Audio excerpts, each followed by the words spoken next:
Good afternoon, everybody. Welcome. We're delighted to have you here. You don't know how lucky you are. This is going to be the most interesting program that we have probably all year, and it's probably a program that touches us more fundamentally than anything that we'll talk about, because we're going to talk about a foundation of the sense of fairness and trust in American society.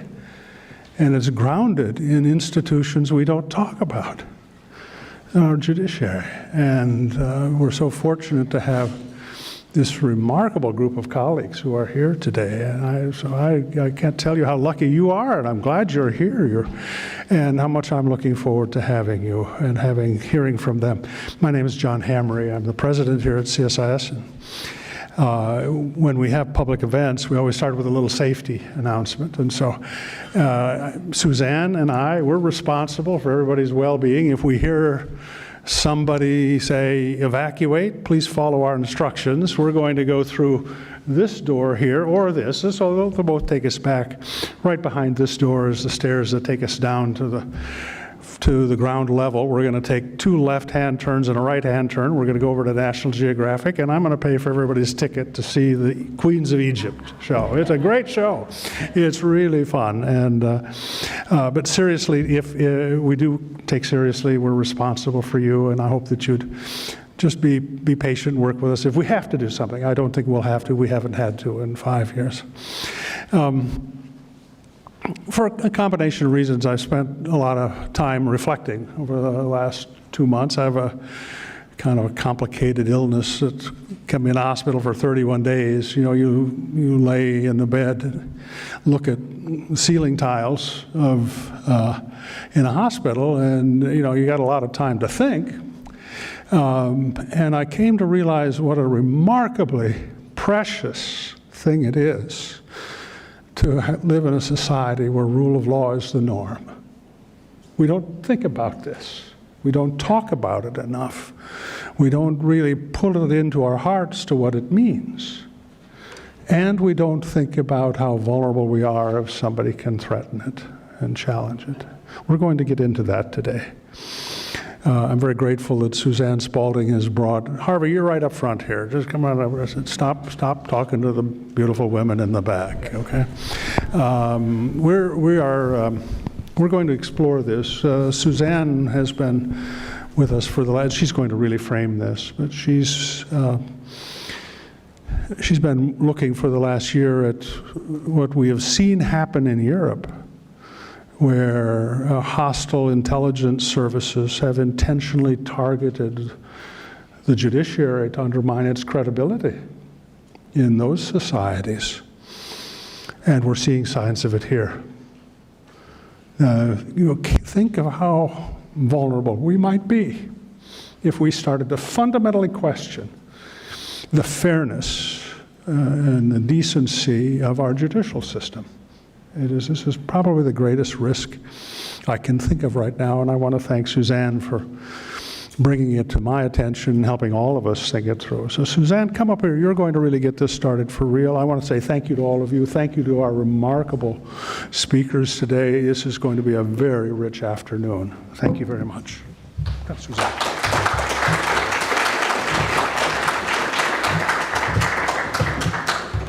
Thank you so much, Dr. Hamry, for setting the scene so beautifully and for your strong support for this effort from the very, very beginning.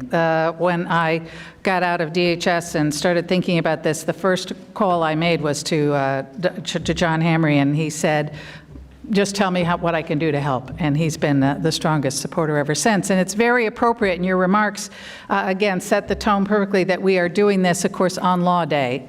That is not by happenstance.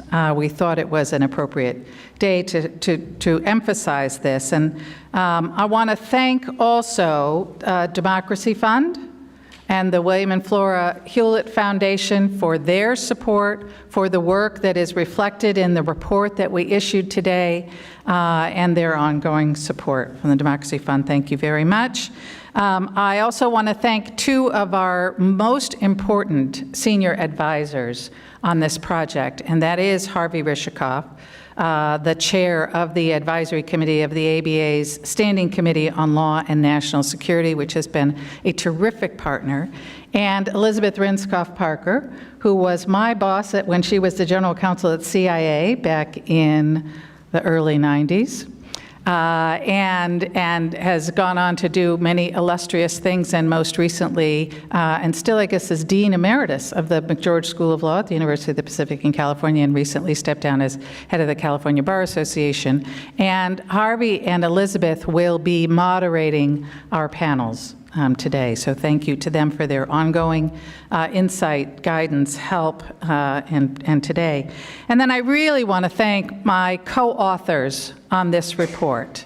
Davy Nair, who is our program manager and research associate and a beautiful writer, and Arthur Nelson, who was our researcher, and as of today, I think Arthur is the program coordinator and research assistant for the technology program here at CSIS. So working with Jim Lewis and Will Carter and those brilliant folks here at CSIS working on those technology issues. And Arthur really did the computational analysis for us, poured over 11 million tweets with some help from some technology to produce so much of what is reflected in this report and to help us really get more granular in looking at this. And so I'm going to give you a brief summary of some of the key findings, but I encourage all of you to either pick up a copy or go online and read the report. There's a lot more in there than obviously I can present today.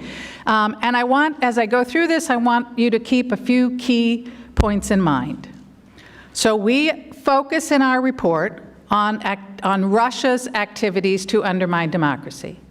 And we do that because Russia is the only adversary that we see right now that is really engaged in a broad-based, concerted campaign to undermine our democratic institutions. It does not mean Russia is the only country that is engaged in influence operations or disinformation inside the United States or elsewhere around the world. And it doesn't mean that there aren't other countries that wouldn't have a similar interest in undermining the appeal of democracy and that don't have a similar interest in undermining the appeal of democracy and even our institutions of justice. So those are important points to keep in mind. Putin exploits weaknesses and divisions of our own making. Increasingly, they are amplifying domestic voices, right? Russia did not invent these divisions and these weaknesses, but Putin exploits and exacerbates them. It's important, to remember that in our system, criticism of our institutions is appropriate and is a way in which we hold them accountable. It makes us better, it makes us stronger, right? And it is done with that intention in mind. All of my wonderful friends who are judicial reform advocates are out there holding these institutions accountable to make them better and to make us stronger. That is not Putin's objective. Russia is not trying to make us better and stronger. Putin's goal is to weaken us. In the words of his strategic military general, Gerasimov, the objective is to destroy the internal coherence of the enemy. They are trying to get us to give up on our institutions of democracy, and I think their goal can be summed up in the hashtag that they so vigorously pushed in the midterm elections, #WalkAway. It is this campaign to undermine democracy, and particularly the activities that work to undermine our trust in our justice system, that are the focus of the report that we're releasing today.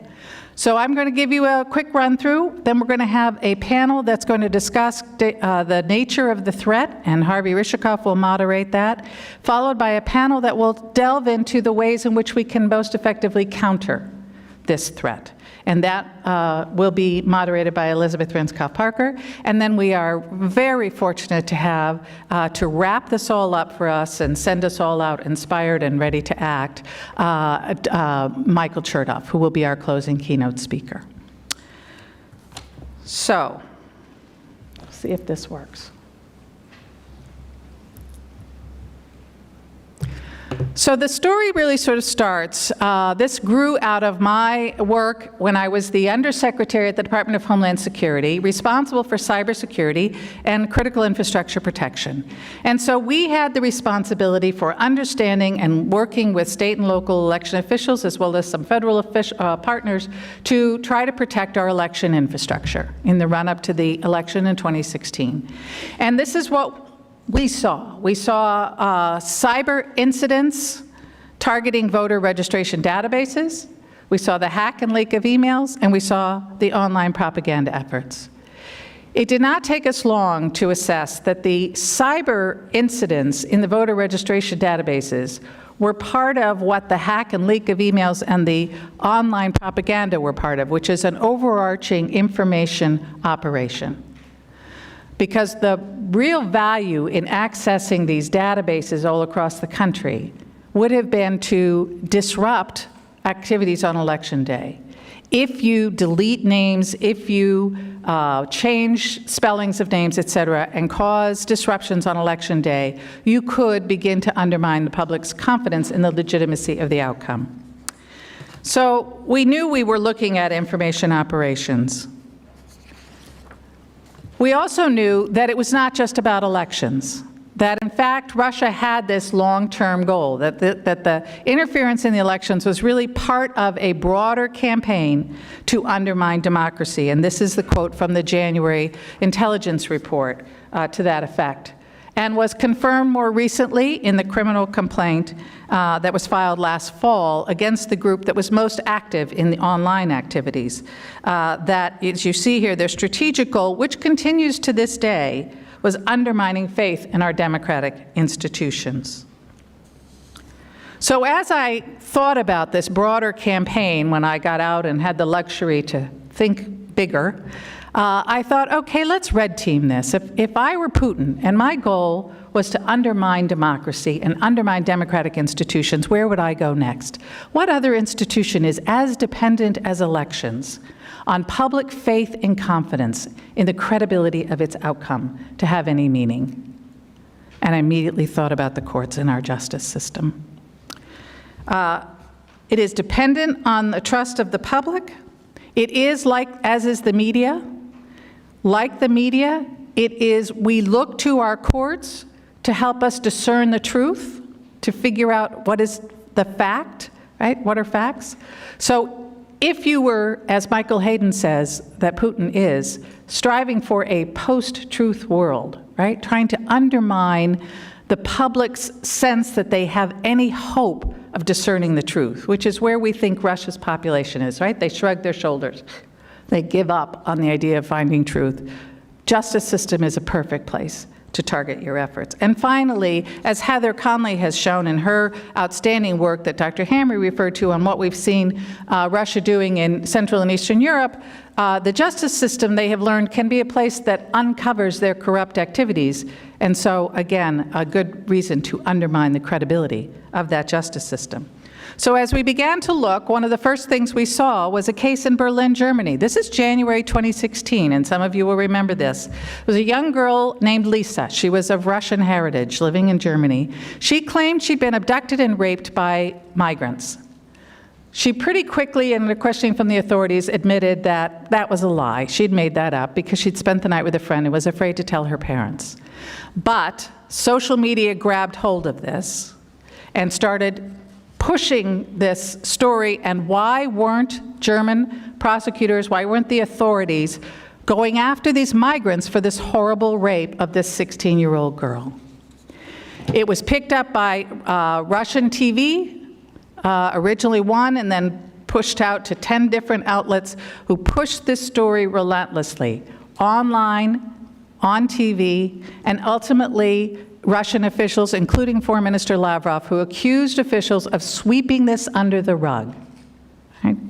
Ultimately, they were able to turn out over 1,000 people in the streets all across Germany protesting the officials' failure to prosecute a non-existent crime. That story illustrates the 3 different propaganda channels that Russia uses to push this narrative undermining public trust in the justice system. official statements from Russian officials, including Putin himself, and we'll get into that, social media, and state-sponsored Russian outlets and propaganda. And what our research has shown us is that they really are pushing 4 key frames, all of which go to undermine the belief in the independence and impartiality of the courts. And almost everything we find can fit into one of these narrative frames, which helps people sort of grab hold of this and really makes it real for them, right? So that again, lots of this around immigration, which is already a divisive issue, but that the justice system is tolerating this, is covering this up, right? That the justice system is institutionally racist and corrupt, part of the police state, right? That the justice system directly supports and enables corrupt corporations. And one of their favorites, that the justice system is a tool of the political elite and is really just not independent of the politicians and the political elite. So we'll walk through some examples. The state-sponsored media outlet, America's Lawyer, has a weekly program called, RT, Russia Today, has a weekly program called America's Lawyer. It's hosted by a Pensacola trial attorney. The picture is an ad some of you may have seen that was up on bus stations in Washington, D.C. last year, and it says, "Is this American enough for you?" And this is their unrelenting theme. To say that the justice system is broken would be a gross understatement. Corporations and corrupt politicians have taken control, turning the once impartial judiciary into a tool for the elite to use for their own gain. Similar narrative is on Sputnik's program, weekly program Criminal Injustice, where they say each week the hosts will, quote, discuss the most egregious conduct of our courts and prosecutors and how justice is denied to so many people in our country. Their direct reach is not particularly impressive, but they are picked up by all kinds of outlets, including lots of outlets here in the United States, domestic voices, that then retweet, repackage, and push them out much more broadly. Social media is where we have seen a great deal of activity, and I talked about what happened in the Lisa case in Germany. If you fast forward 6 months, that was January 2016. Now we're in the summer of 2016 in Twin Falls, Idaho, where social media is running a story that a 5-year-old girl was raped by Syrian refugees at knife point who were later high-fiving with their dads. The authorities were slow to come out and correct the record because there were juveniles involved, but when they did, they made it very clear. There were no Syrian refugees, there was no knife point, there was very likely no rape, there was no high-fiving of the dads. The young people that were involved were working their way through the system, but again, as in Germany, social media would not let go of this, and so we see some of our friends from the Internet Research Agency in St. Petersburg, Russia, who are creating false personas in authentic accounts and weighing in on this controversy. Federal prosecutor Wendy Olson had cautioned people to not keep perpetuating and redistributing and passing on false information that the authorities had already said was false. So of course they went after and attacked her as well. They even tried to organize a rally. This is Secured Borders, Citizens Before Refugees, trying to get people out onto the streets. And their notice for this rally says, all government officials who are covering up for these criminals should be fired. U.S. Attorney Wendy Olson should be fired. Secured Borders was not a group of concerned citizens from Twin Falls, Idaho, but a fake group, again, brought to us courtesy of the Internet Research Agency in St. Petersburg, Russia. We've seen this in other cases where, particularly again in the immigrant context, Kate Steinle was the young woman who was tragically shot on the pier in San Francisco, near Embarcadero. The jury found ultimately that it was an accident. It was an undocumented immigrant who had been charged with her shooting. And so, of course, social media erupted. These show spikes in right-leaning Russian bots and social media accounts that are taking advantage opportunistically of controversies like this one to weigh in with messages that are documenting this as a failure of the justice system. We saw it again in the Molly Tibbetts case, the young woman who was murdered in Iowa when an undocumented immigrant was picked up for her murder. So these are examples of the tweets. Kate Steinle verdict is a failure of the justice system, just like it was a failure before when cops who murdered black people get acquitted. Justice system is broken. So this leads to the next frame, which is, again, one that Russia has pushed for many decades, which is, that America is a racist country. And so they are weighing in, and here was, again, an example where they took advantage of a controversial situation. Alton Sterling was a black man who was shot and killed by police in Baton Rouge, Louisiana, and within 24 hours, the left trolls from Russia were amplifying this hashtag Alton Sterling. That's not how justice should work, going after the justice system, lots of tweets along those lines. Of course, it's not as good if you don't have some heat on the other side as well. We see them weigh in on both sides of these issues to incite.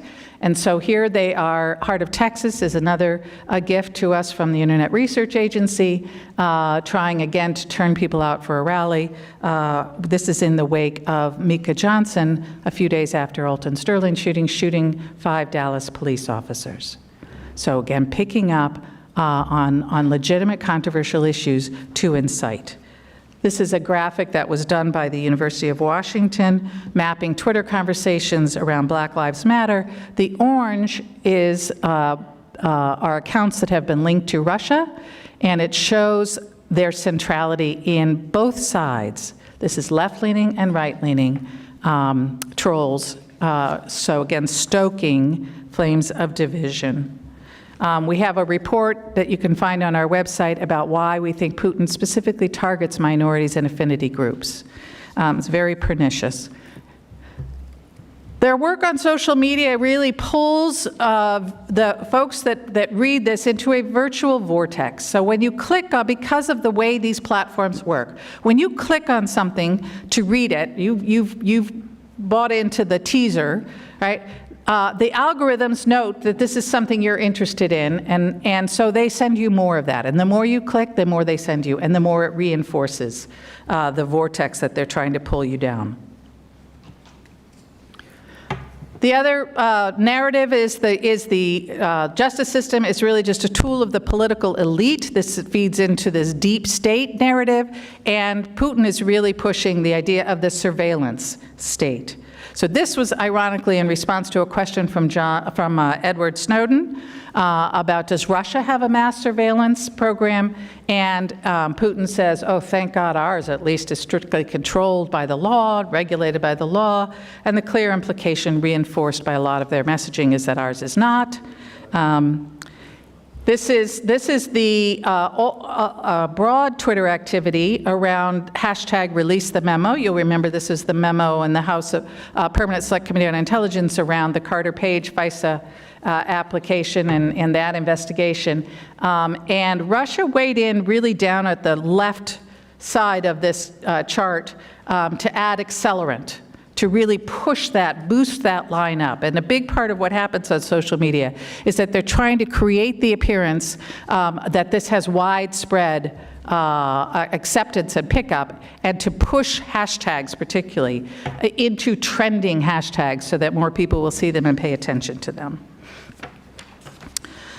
We've seen them go after Mueller as part of this deep state narrative, and so in that criminal complaint in September, we saw quoted instructions from the leadership at the Internet Research Agency to their trolls, specifically telling them to go after Mueller as a puppet of the establishment, that he represents the establishment, that there will be no honest and open results from the investigation. And then, of course, we've seen Putin's remarks over the last couple of weeks about the Mueller report, again, undermining its credibility. And this was one of the first Putin quotes that I came across when I started really digging into this area. that really convinced me that this was not just collateral damage, this was not just, kind of one-offs, but that in fact Putin is irritated by the reputation of our justice system and our system abiding by the rule of law, and it really wants to undermine that. And so we see his comment here when we seized additional diplomatic facilities where he said, I'm going to ask my folks to sue in U.S. courts, and then we'll see how effective this much lauded American justice system is.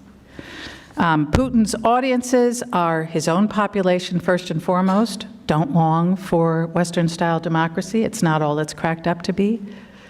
Our population, right, give up on your democracy, and populations around the world where we compete for influence. This continues to this day. This is Christopher Wray, the current director of the FBI, pointing out that it is designed, that Russia's efforts are designed to undermine America's faith in democracy. It's not just election, it's 365 days a year. There will be attacks on, and are attacks on, other institutions. We have focused on the justice system for the reasons I've explained, and there are and will continue to be attacks by other state actors, but these attacks by Russia are particularly pernicious at this point in time, when we are asking our courts to step in to prevent constitutional crisis and clashes between the Congress and the President. If there is an environment that has been created such that a significant segment of the public does not accept the credibility of the decisions of those courts, we are in big trouble, and democracy is in big trouble. We started this with a group of bipartisan national security efforts, produced a report in February of last year looking broadly at adversary attacks on democratic institutions. Secretary Chertoff was a part of that group, and we produced a report and made 5 key recommendations, which are here and which are reproduced in our report, and apply across the board. But as we delved into the justice system, we realized there are some specific recommendations that apply in this context. We need to raise the awareness and invest in understanding better the impact so that we can target our efforts at those that have the greatest impact. We need to improve rapid response capabilities. We need to move quickly when we need to detect and respond to these disinformation capabilities, and we're working on that. Improve communication capabilities between the justice system and other federal entities and social media platforms with the courts.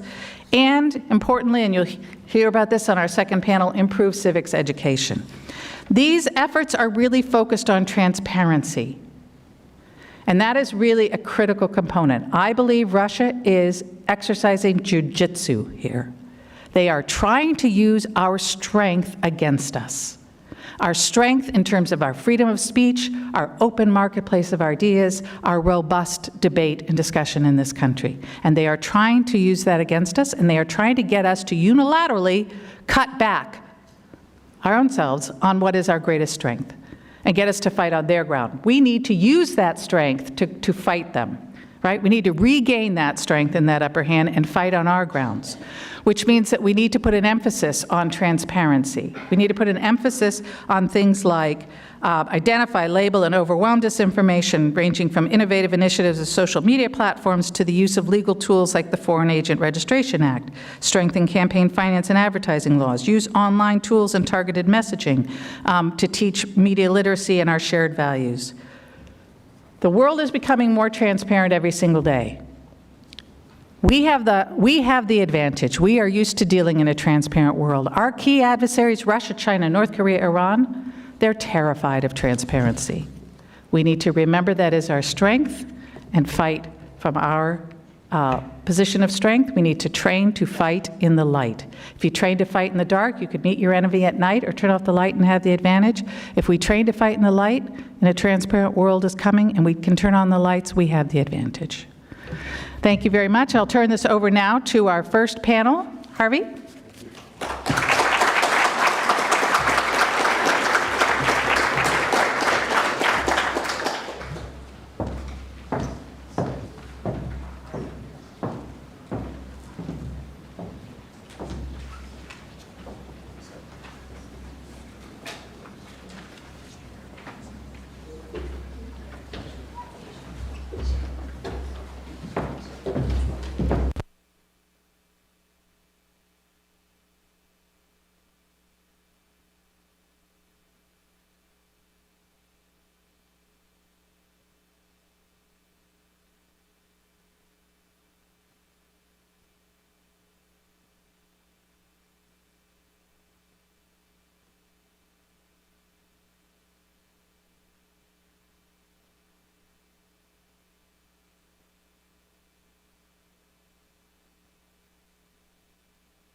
who I've known for many, many years. And I just want to note the support you've given. It's great to have you back involved with us, and thank you for supporting this effort, which is so important. But CSIS would not be what it is without you, John, and let's recognize that again, okay? Thank you. Okay, so let's, I think, get to the issues here.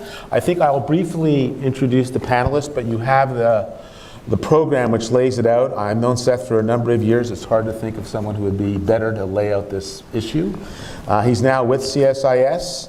He has both a counterterrorism, counterinsurgency background, but I think we'll be looking forward for you to help set the table. Sujit, it's great to have you here from my old home from the Department of Justice. You've been involved in these issues for a while. I think you've helped write a number of reports for the department that I think have been quite significant, and I think getting your input will be quite important for the audience. And finally, we have my old friend, Lara Flint, who's been involved with the governance program in democracy, and more significantly, when you read her background, she also worked for one of the great legends in the Senate, Patrick Leahy, who I think has been a real friend in a variety of these issues on many, many, many points. So with that, Seth, can you sort of help set the table?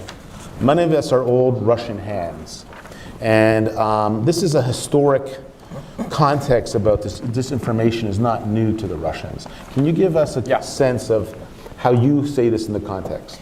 Yeah, and I should note, I've spent on and off the last 5 years looking at the history of Russian intelligence, including disinformation, forgery campaigns since the Cold War. So that's what this is based on. I look at mostly Service A, the KGB, and other organizations like that. I think what strikes me as I listened to Suzanne speak earlier, and as I read through the report, obviously as I paid attention to what we've seen over the last few days and months and even years on Russian activity, is how similar in many ways, at least the playbook is, to what Russian operations have included over the last several decades. So where I wanted to start is, and there's some differences that I'll highlight, but where I wanted to start is the broader historical strategy from the Russians of active measures. And active measures, for those of you who don't remember what existed during the Cold War, included in many ways what Suzanne noted about Russian activity today. The focus was primarily on steps that I'll outline in a moment that benefited Moscow, not just at home, but particularly overseas in what they viewed as a competitive environment, and steps that undermined the U.S. Directly, including domestically, U.S. operations, foreign policy, economic interests overseas, and then undermine U.S. alliances and relationships with its partners overseas. So really targeted on multiple objectives.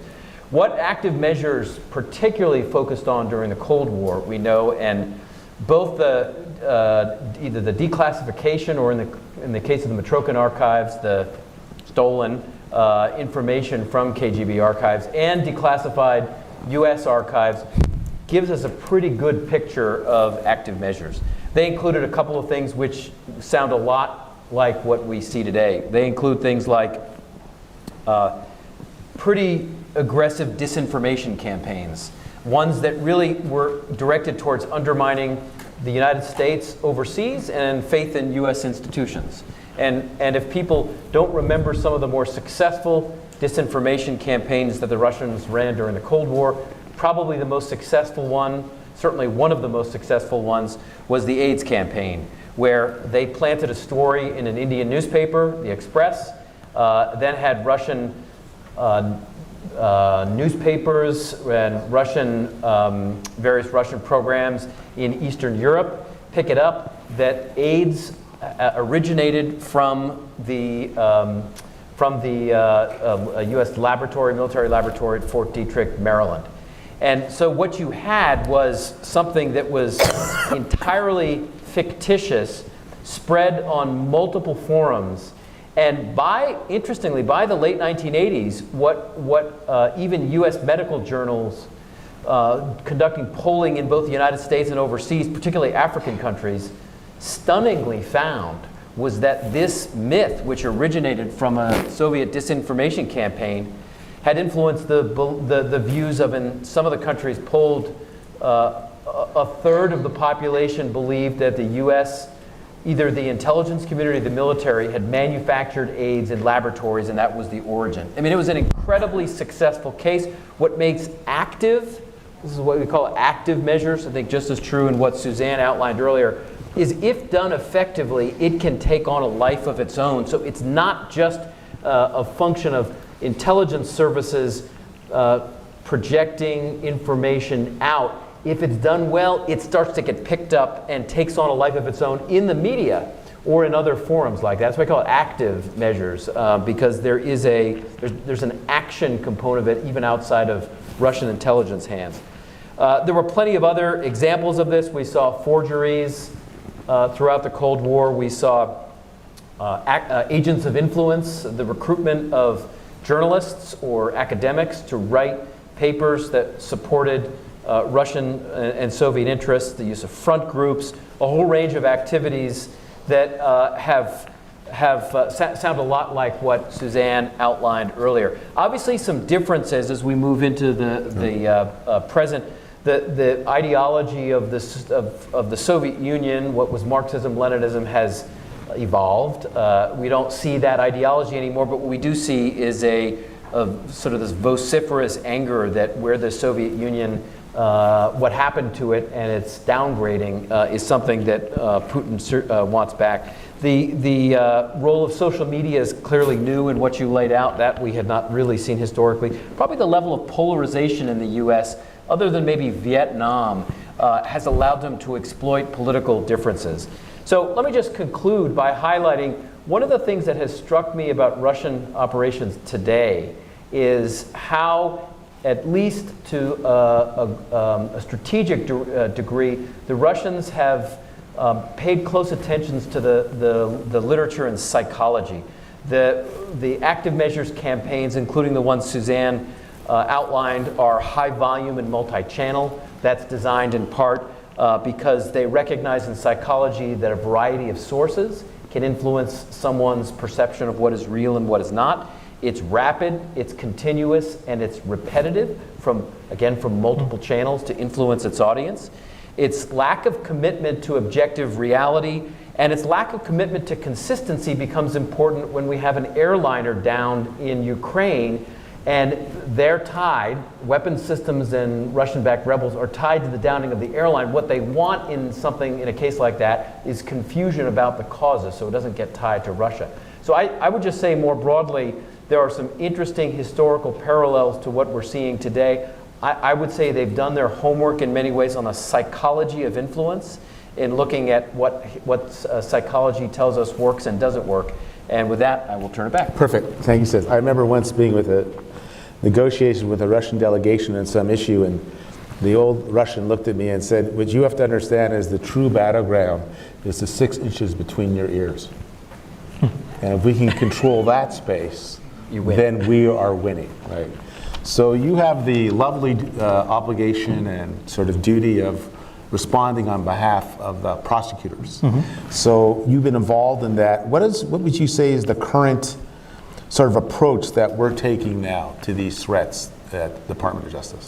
Well, much of it, first of all, thank you for having me here today. It's a real pleasure to be here to talk about what's a very serious issue. I think Director Wray actually stated it best just last Friday when he was at the Council for Foreign Relations, talking about how the Russian active measure campaign is very much in line with what they've been doing for decades. What is different is obviously the cyber-enabled aspect. You know, they're able to reach us from hundreds, if not thousands of miles away.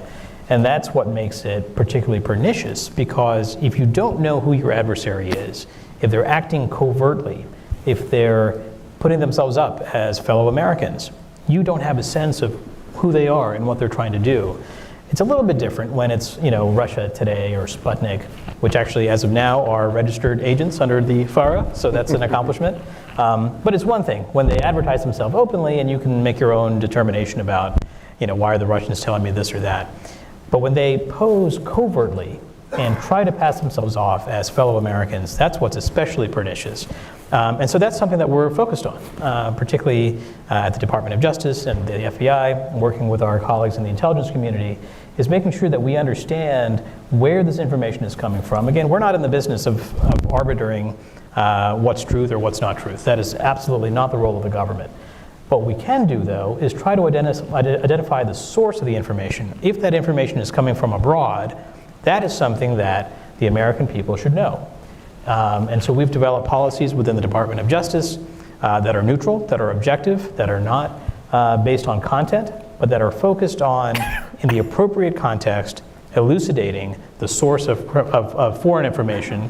And certainly if it violates criminal law, in the appropriate cases, we'll bring indictments. Those indictments will be detailed, and they'll help inform the American public about what our foreign adversaries are doing. Now again, this is not purely limited to cyber activity. I think as Seth mentioned, and certainly as Suzanne mentioned in her speech, these measures are across the spectrum of activity. So it involves real agents. It involves economic espionage in the case of certain other countries. It's, the cyber aspect of it is one piece of a much broader puzzle, broader effort to undermine the liberal Western democratic order. So I'll leave it at that. What I will say is we've been very, very active in trying to build awareness of the problem. Because that's another part of it, is if you don't know what's happening, it's that much easier for foreign adversaries to take advantage. But the more that we shine a light on the activity and make sure that our citizenry is informed about it, they are much less likely to be effective. Thanks. So Laura, I guess the question is, from where you sit, what do you see as sort of the issue that's the most worrisome for you when you think about the attack vector that we're experiencing? Yeah, thanks, Harvey, and thanks so much, Suzanne, and to CSIS for including me in this remarkable event and for the work that you're doing on this incredibly important issue. And I thought I would actually answer that question by kind of trying to put this in a larger framework of why we should care about the attacks on our justice system that have been described. So first, we need a strong justice system and fidelity to the rule of law in the way that Dr. Hamry so eloquently described earlier in order to maintain a healthy democracy. And it sounds simple, but I think it sometimes gets lost in all the fray around these issues. And so at Democracy Fund, we're working to strengthen American democracy here at home and to build resilient democratic institutions. And so we're looking at that across a range of institutions, but recently, with the kinds of attacks that have been described, we've definitely been looking much more closely at the online public square, at election security, and importantly, at the rule of law, including the integrity of our court system and the independence of law enforcement. So we know, of course, in this room, that our system of checks and balances protects against abuse of power, and that we live in a country where the rule of law is paramount, and that means that everyone has to follow the law. I'm sure we all know the John Adams quote, describing a republic as a government of laws and not of men. And in part, based on some of the facts that were laid out in the Mueller report, I think we need to reckon with the fragility of this system for a whole range of reasons. But I also think it's important to just state that this is also partially in the face of a president whose words and actions have at times suggested that he does not think that the laws apply to him the same as they do to others. Now, I want to get more concrete about the importance of these concepts to maintaining a healthy democratic system overall. Last year, Rachel Kleinfeld of the Carnegie Endowment for International Peace, who some of you may know, she conducted a comparative study looking at other countries or jurisdictions where democracy had been in decline. And she was looking at a range of little d democratic institutions to assess which were most important for a renewal process, kind of trying to look at these comparative examples, in part to provide lessons for the US context and the kinds of threats that have been described. And she concluded that across her case studies, the institutions of justice are a consistent source of resilience and really emphasize the importance of them. In countries that face democratic backsliding, in some of those cases, the executive had co-opted domestic intelligence and law enforcement agencies, sometimes to prevent investigations against themselves, sometimes to direct investigation against their enemies. In countries where there had been democratic renewal, both the courts and prosecutorial entities, they obviously vary across different countries, played very key roles in either preventing or fixing damage to institutions. So this is not theoretical. We've seen this in other contexts. And the lesson here is that it is incredibly important to maintain both legal and political efforts to protect these institutions from manipulation and to make them as strong as they possibly can be. So it's both trustworthy and trusted, right? It's both of those things, and those are different. So if you think that the United States is facing, in its democratic institutions are facing vulnerabilities right now, then maintaining a strong and independent justice system is absolutely crucial, and that, of course, in turn may well explain, as Suzanne said, why Russia is making it a target. Now, I do want to just touch briefly on a second point about the fact that our response has been hampered by polarization. And that means that perhaps the response has not been as strong as it could be, given the threat and given the stakes. Suzanne laid this out, so I will not get into detail, but our electorate right now is fertile ground for a disinformation campaign. We have become very deeply polarized as a country, and just to state what that means, because I think we often refer to it without explicitly defining it, it is where your party identification largely predicts your worldview and ideological position rather than vice versa. And the two parties are also moving further and further apart in their views. So this is not new, and this is an important point to make. Political scientists have been studying this and tell us that these trends go back 40 years, but it is certainly much more extreme now, and it is exactly why it has been so much easier to exploit these divisions, as Suzanne said, sometimes pushing two sides of the same debate in the Russian disinformation campaigns. And part of the challenge, of course, is that some, not all, but some of the critiques are perfectly valid and the kinds of things that we actually need to be keeping close tabs on. So, bottom line, we really have to stop looking at this threat through a partisan lens and thinking about which party benefits, and we've got to treat it as the national security threat that it is and give it the response that it deserves. Great. So when I used to work for the Chief Justice, we had the Judicial Conference Committee on International Relations, and we used to say that there were only 3 exports that the world wanted without question. One was Coca-Cola, the second were American jeans, and the third was American judges. The world was hungry to have the experience of American judges, federal and state. So I think underscoring for us in this room the role of the judiciary and the role it plays in democracy is almost a given. And we are trying to understand and why it's such a great target. So one of the issues I want to pose to the panel is, this panel is trying to understand understanding the threat landscape, and part of the threat landscape is ourselves. We have unique First Amendment laws, which make it, as you alluded to, complicated when you want to do particular sort of prosecutions. And part of the channel is social media, which is part of the new element of this particular phase of our interrelations with the Russians. And we have something called Section 230 of the Communications Decency Act, which makes the platforms not have an obligation to take down material.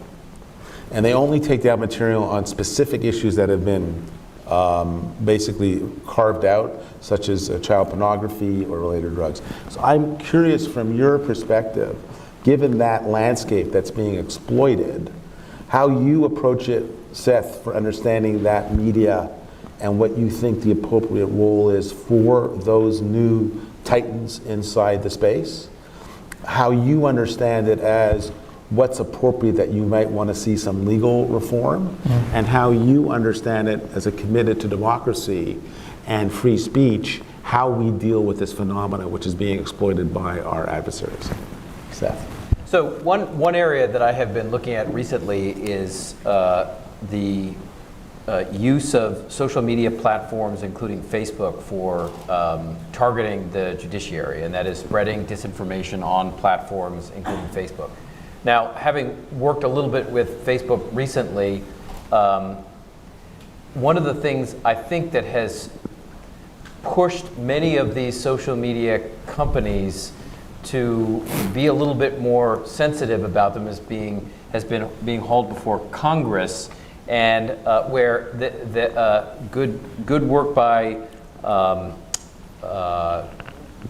newspaper reporters, investigative journalists, and by congressional committees, and by other individuals to highlight examples of targeting the judiciary have been brought to Facebook's attention. And just to give a sense of, I think, how we're starting to move in this direction, much like many of us have also spent time in the counterterrorism arena of identifying extremist use of social media platforms.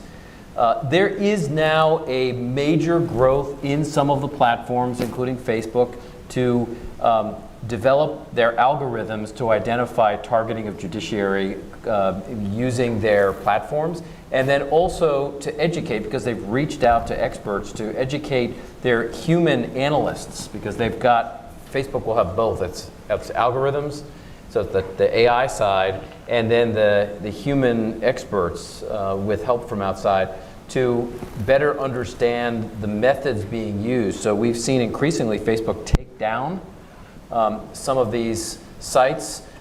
We've seen them highlighted from tech firms too that have highlighted IRIB, so Iranian use of disinformation along these lines, taken down on social media platforms. I think one of the things that has at least made me feel like we're starting to grapple with the problem is that some of our social media companies have started to invest resources, technological and human, into understanding and then taking action quickly. Because I think one of the things that Suzanne highlighted with the Lisa case, for example, or others, is the speed of responding is actually quite important. Whether it's taking down or putting something up that undermines the myth, that's quite important. So, there has been progress. I can't speak for all social media platforms. Looking inside of the Facebook box, though, makes me hopeful that some of these platforms have improved or are improving. So, your boss is testifying this morning. And That's what I heard. And like all events in Washington, is focused. And Senator Graham, by beginning, said that he acknowledged the fact that one aspect of the Mueller report that is not contested by both sides of the aisle is the clear recognition of Russian attempts to be involved in the election process, and the number of indictments that flowed from that. And he also mentioned the effort to pass legislation across the aisle with White House on deter, that there's both a Republican and Democratic consensus that this is wrong and they have to go forward. So from your perspective as a prosecutor, what are you looking for? How you distinguish this First Amendment problem versus the indictments that we got out of the Mueller probe? And it took the Mueller probe to get those indictments, and should we expect more of those type of indictments coming out of Main Justice? Well, let me put it to you this way. If you look at the special counsel indictments, there's basically two theories, right? There's the social media part of it, and then there's the hacking part of it. I can start with the second part first, because those are very clear violations of federal criminal law, right? The Computer Fraud and Abuse Act criminalizes essentially intruding into other people's computer networks without their authorization or consent. So irrespective of who violates it, right, they are in violation of the law. If you're a Russian actor, if you're an American actor, if you're Russians and Americans who have conspired to create that kind of activity, that's in violation of American law.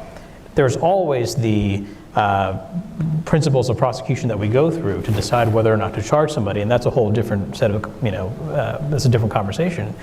But in terms of hacking, that's a very clear violation of federal law, and I don't think that's particularly controversial. The social media side of it is a little more interesting because there are First Amendment issues. With that said, I don't think it's particularly controversial to say that foreign actors outside the United States don't enjoy First Amendment rights. It's not clear to me what their First Amendment rights are. Now, there is a First Amendment right for Americans to receive information. So that's where there's a little bit of tension. And I think academics have sort of explored that question, and it's a very interesting one.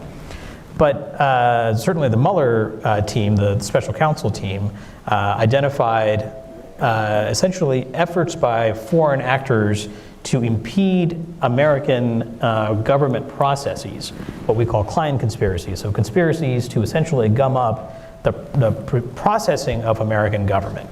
We typically see those charges in tax cases when individuals essentially impede the work of the IRS. But that theory can just as legitimately be expanded to the Federal Election Commission, and that's part of what the allegations in the indictment, and one of the indictments is that the foreign actors were essentially, through covert and improper means, causing false reporting to the FEC and to other sort of organs of our government that are meant to help our democracy run transparently and openly.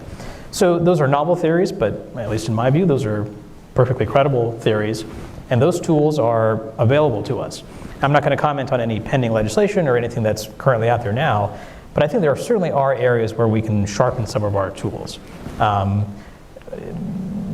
of those questions deal with registration requirements, which we're strengthening, and we're trying to ensure that there's more transparency in sort of what kind of money is coming into the system and who the actors are.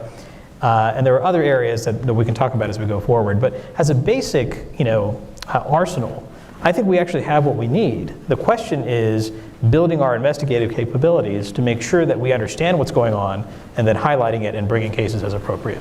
Right, and as we know, General Nakasone at Cyber Command has been taking a much more active response with the Russians, and has been quite clear that there are active measures that are being done on the covert side, not the overt side.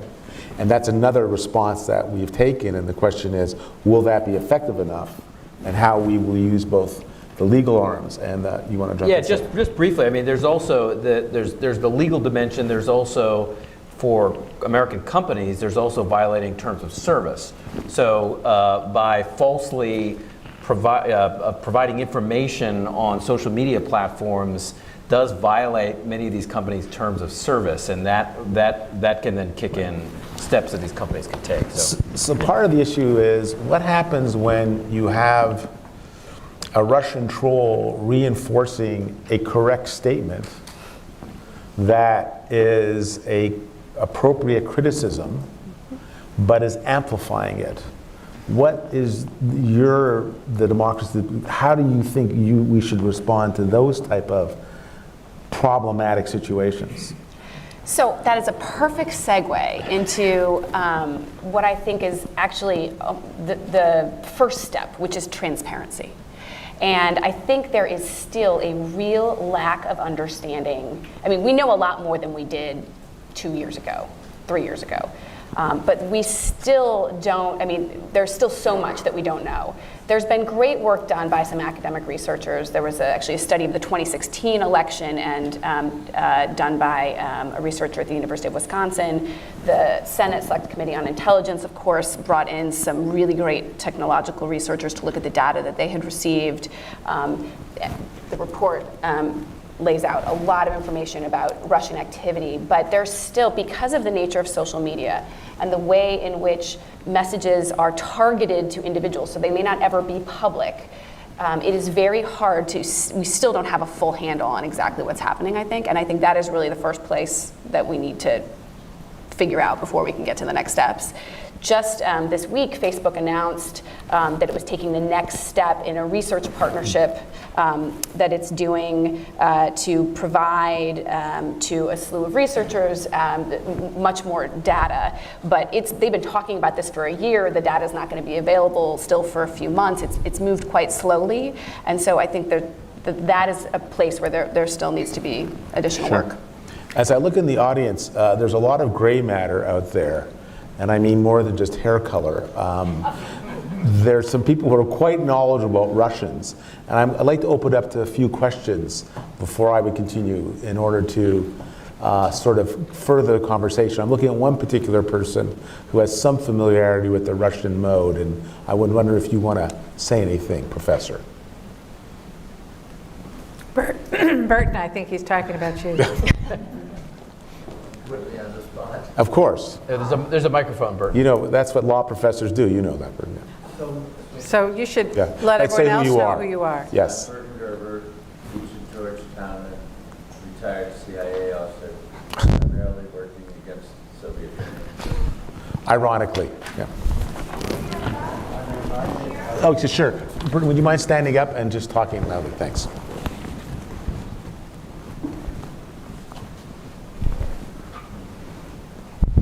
I'm reminded of the many instances in the past when the KGB was particularly engaged in this kind of activity that pretty much got ignored by us, not by the intelligence community, which usually identified it and sometimes was able to confirm it, but our political leaders seemed uninterested in it.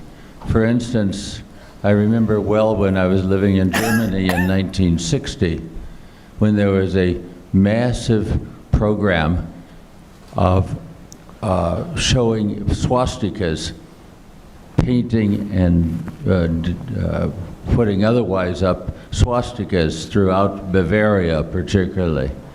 And the New York Times and others, immediately told us that this was an example of neo-Nazism growing in Germany. And we had a source then who confirmed to us that this was a KGB operation. But it slid away, that kind of thing. There was similar here, just in Prince George's County, back in the 80s, a program in which letters were sent to people about the AIDS crisis that you already identified. I think it's important that now, through the media and through the Mueller investigation, we have political leaders recognizing what the problem is. That leaves aside, for the moment at least, our president, who tends to devalue that judgment. But I think otherwise it's pretty strong. And so now it's a question that comes, what is the proper response? Now, some of the proper response, as Suzanne has outlined, and her program of civic education and so forth, because in today's world we don't have enough of that, and we also have the technology of social media misinforming us. But it's important to decide how to confront cyber attacks, although I'm told that we're not supposed to use the word attacks, cyber incidents. And I think General Nakasone, as you said, is now looking at it better than other leaders in that regard. Yeah, I think, yes. Thank you, Burton. I think part is our response, but thankfully, our panel will be followed by Elizabeth's panel, which will have all the answers. So we can let them give answers, because we just have to set the landscape of the threat landscape. I love the way you set it up, Suzanne, so less pressure on this panel. But I guess one of the things that Burton is raising is that, and you raised, is that one of the successes and powers of our system is transparency. Though historically the intelligence community has not been happy about being transparent for sources and methods, is this, Seth, a position or a threat in which we should be more willing to out the entities, given our national security capacity at the NSA or at the Bureau or at Justice, in order to demonstrate to the public that this may be true but realize, or this may be untrue, but this is the source of where this information is coming and you should be suspect? Are you, given your historic military background, would you be more willing to make the sources and methods more transparent and more open? Yeah, I think we have historical precedents, at least for outlining it. I mean, as Burton will remember, in the 1980s, one of the things that Bill Casey, among others, brought to the government during the Reagan years was the establishment of an active measures working group. And that active measures working group cut across U.S. government agencies. So it had FBI, state, CIA, it had U.S. Information Agency, and it was dedicated to defensive operations, and that is identifying cases of Russian disinformation and getting that information not just out. The State Department had the lead so it could get information out to the American population, which the CIA, for example, couldn't, because it can't influence the U.S. domestic population. But but other U.S. government agencies can. It could take that information, and it did it with AIDS, the AIDS disinformation campaign to allies and to journalists, and it could do it generally pretty quickly. In not all cases was it made transparent the technical means for that information, but it was an interagency body that was able to move fairly quickly to dispel these campaigns. And I think that, I don't, maybe there are things going on that I'm not aware of. I don't see us developing that kind of interagency capacity. We have the ability to do it. We did it with counterterrorism after 9/11. We did it during the late Cold War period. Have we done it sufficiently today? My view, not yet. But I think in this competitive arena, we're going to have to. So there is, we talk about transparency, but we do believe in secrecy. I mean, secrecy is mentioned in Article 1 of the Constitution for proceedings. Ironically, the court is extremely famous for having its deliberations not being public, privately, and then showing its work with an opinion. But we're very, very careful of not wanting to have the deliberations made public. So part of the aspect is, how do you balance this issue for legitimate secrecy? And in Suzanne's other pieces, she often uses a piece in which we do with, since we also keep secret our grand jury material, the 6E stuff is not made public, and we also make juvenile proceedings for the privacy of the children involved also secret. And that's also been exploited. So how do you... And we're increasingly moving from jury trials to arbitration, which is all done behind closed doors, and the results of which are often kept secret. Yes. So the system is becoming less transparent in many ways. And yes, and the other thing is I'm involved in many non-disclosure agreements, which has another been a big aspect of the court system. But our criminal trials are always open. Federal trials are always open. So Laura, how do you respond to that sort of little twitch in the process where we understand this need for secrecy, but yet we believe, as you do, in transparency? So I thought the next panel was going to have all the solutions, Harvey. Look, I mean, I don't think that the attacks on the justice system that we're seeing coming out of Russia really change all that much in the ultimate kind of balance here. You need, the transparency that we need is so that people, it's the public education component of it. We need to actually understand what is coming from Russian bots versus what is coming from a real American person with a heartbeat, and we need to be able to identify those things so that people can make informed decisions. And, that to me is just, that's the floor. From there, then there's a lot of really challenging public policy issues that need to be grappled with, but we've got to start there. And I don't think that really changes much or kind of addresses or is affected too much by the sort of ongoing challenges of dealing with kind of the need for secrecy within the court system and the need for transparency. Do I have any more questions from the audience? Oh, excellent. You might say who you are. Yes, I'm Sheila Ranas from the Project on Foresight and Democracy. I am curious, the third recommendation up there that says expand civics and media literacy trainings as a national security imperative, what do you mean by that? So the next panel will be devoted to articulating that. So I will hesitate, but I think you have for you your first question for the panels, Elizabeth. And I think it really just very quickly that what we're trying to say here is that civics training is a way of building public resilience against what we see as a national security threat. So what we've described here, we believe is a national security threat. And on top of that's the point. On top of that, I was just at MIT this week, and one of the things being debated is how do you actually establish truth? Given what we have, and given one of the arguments about, if you look at the report, one of Putin's targets is his own population. His own population has lived through 50 plus years of them not ever knowing what the truth is. They're very happy and live in a state of not believing anything because of what they have grown up, and they're very, very shrewd at that. So I don't know how to pose that question. Let me go to the audience, but I want you to think, as my last question will be, is how do you feel comfortable how you have mechanisms?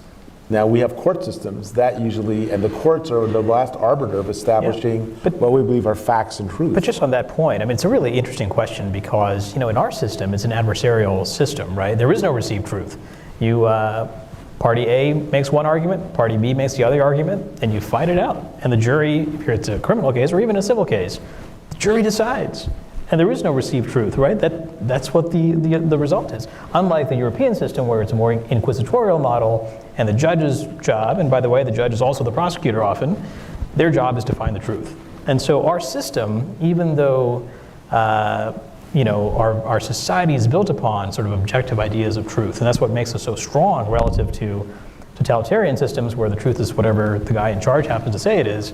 On the other hand, our legal system is premised on the idea that there is no truth going in, and it's up to the system to figure out, at least where it's contested, right? Justice Brennan used to like to say, there is a clear truth. It's when I get 4 more votes. Just to add one quick comment along these lines, there are other ways that we have done this. The late Cold War period, we had congressional testimony by senior Department of Justice, CIA and FBI officials, and as part of the testimony released major declassified assessments from our intelligence communities on the nature of the Russian disinformation threat. That is also a way to get information. Questions? Yes, ma'am. Kathy Kosman. I was wondering if, in addition to Russian disinformation or propaganda campaigns, whatever you want to call it, is trying, and somewhat successfully, deepening tensions and fissures in U.S. public opinion. I think it's also putting forth its own propaganda, which is patriarchal or traditional values, which it's also very busy selling to its own population, sadly with some success. I mean, I could go into more detail, but I'd like to hear what you're saying. Yeah, I think that's exactly right. And again, Heather Conley talks about this very eloquently in both her Kremlin Playbook 1 and in the more recent Kremlin Playbook 2. That is, I think you're exactly right, that Putin wants to be seen as the protector of these fundamental values that the liberal West has lost track of, and has wrapped himself very closely with the church, and I think you're exactly right, and wants to be seen around the world as the protector of those. Yep. Any other question? Yes, sir. Lauren Hershey, I've been active with the ABA committee for about 30 years. 32 years ago, I happened to go to the old Soviet Union with an ABA committee. As I recall, it was late March, early April of 1987. 2 words had just come into play, perestroika and glasnost.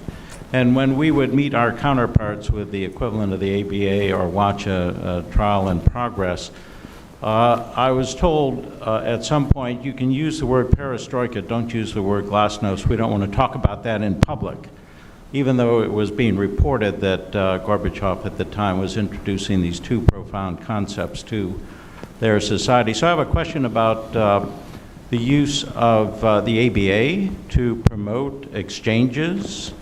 How fast can we go? How soon? How many hundreds can we get over there? Show our face, show our integrity, show our toughness, if you will. And then what is the use of public diplomacy as opposed to diplomacy and law enforcement and counterintelligence? Sure. So for the ABA, in the, I would say, late 90s and around the, I was very much involved in one of my another public policy successes, Russian legal reform.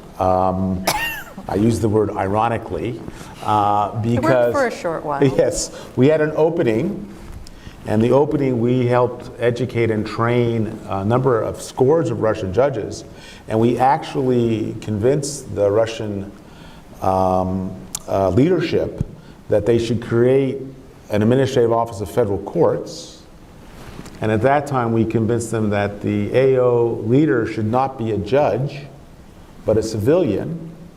And the reason was that when you have two judges giving orders, the Chief Justice and another judge at the AO, there's a potential problematic situation.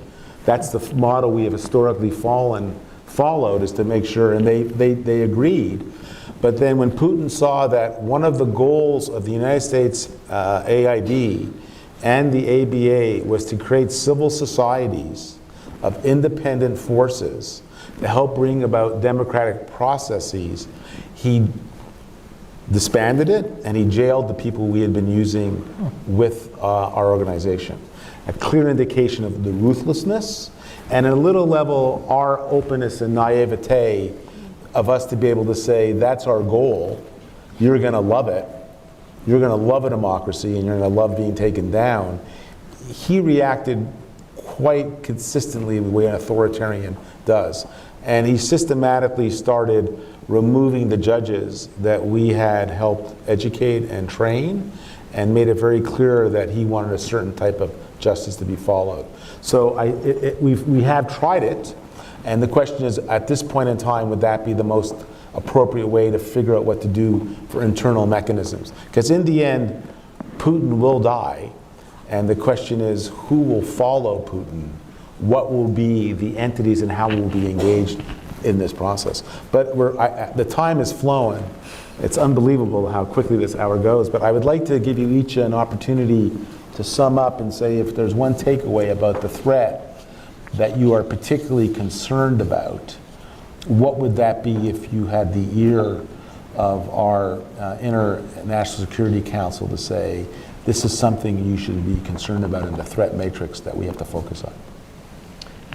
I mean, I would just highlight the point that's been made repeatedly and make it again, and that is that is if the Russians are successful on this front, which I don't think they will be in the end, their goal in part is to undermine Americans' faith in its major institutions. One of them is the justice system, and that is what makes us strong. It is also, the other side of the coin, their most significant weakness, because they do not have an open justice system. It is deeply corrupt, and our biggest strength is their biggest weakness. And I think what Suzanne has put her finger on here, I would just to highlight, is just as important on our end as it is vulnerable on theirs. You should never be fear of repetition. It's how I've received tenure in a number of institutions. It's very powerful in the academic world. What would be your sort of... Well, let me say that. I echo that 100%. So I think that's absolutely right. Repetition. Repetition, that's right. No, but so focusing less on the threat and more just on what can we do about it, right? I think partnerships are what are really important. Speaking from the government perspective, as I said, we have an important role, a significant role, but there's also lanes in the highway, and the government cannot solve this problem. This is something that requires active engagement on the part of our citizenry. We need help from the technology companies because, as Seth mentioned earlier, often it's on their platforms where a lot of this work is happening. They have terms of service that they can enforce. So we need to make sure that we're working between the government and the private sector, between the government and the citizenry, and as a society, that we're actively engaged in the problem and combating it. And what would be your...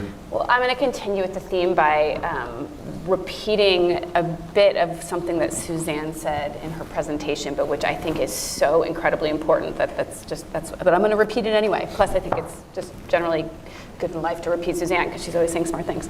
But in terms of the stakes here, our courts, and this is also a good segue into the next panel, our courts are going to be asked to make incredibly high-stakes decisions involving really critical constitutional issues about our system of checks and balances in these next few years, things that could really affect kind of the course of our system in the future. And in rooms like this, we're going to be able to have really reasonable debates about what we think about the outcomes of those decisions. Some of us may agree, some may disagree, and we can have that really comfortable kind of academic debate. But at the end of the day, we're going to treat them as legitimate. And the question is the country going to treat them as legitimate, as law? And that's the thing that I'm most fundamentally worried about.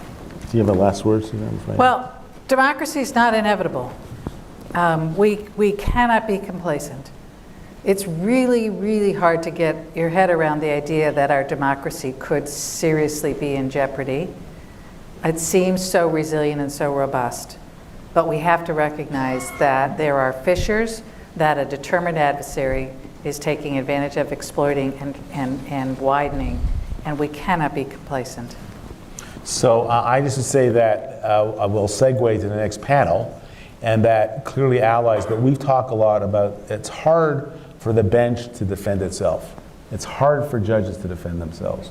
But that's the role of the bar and people in this room, and I think the next panel is going to talk about different stratagems for that. But there's no question there's a huge role for the bar.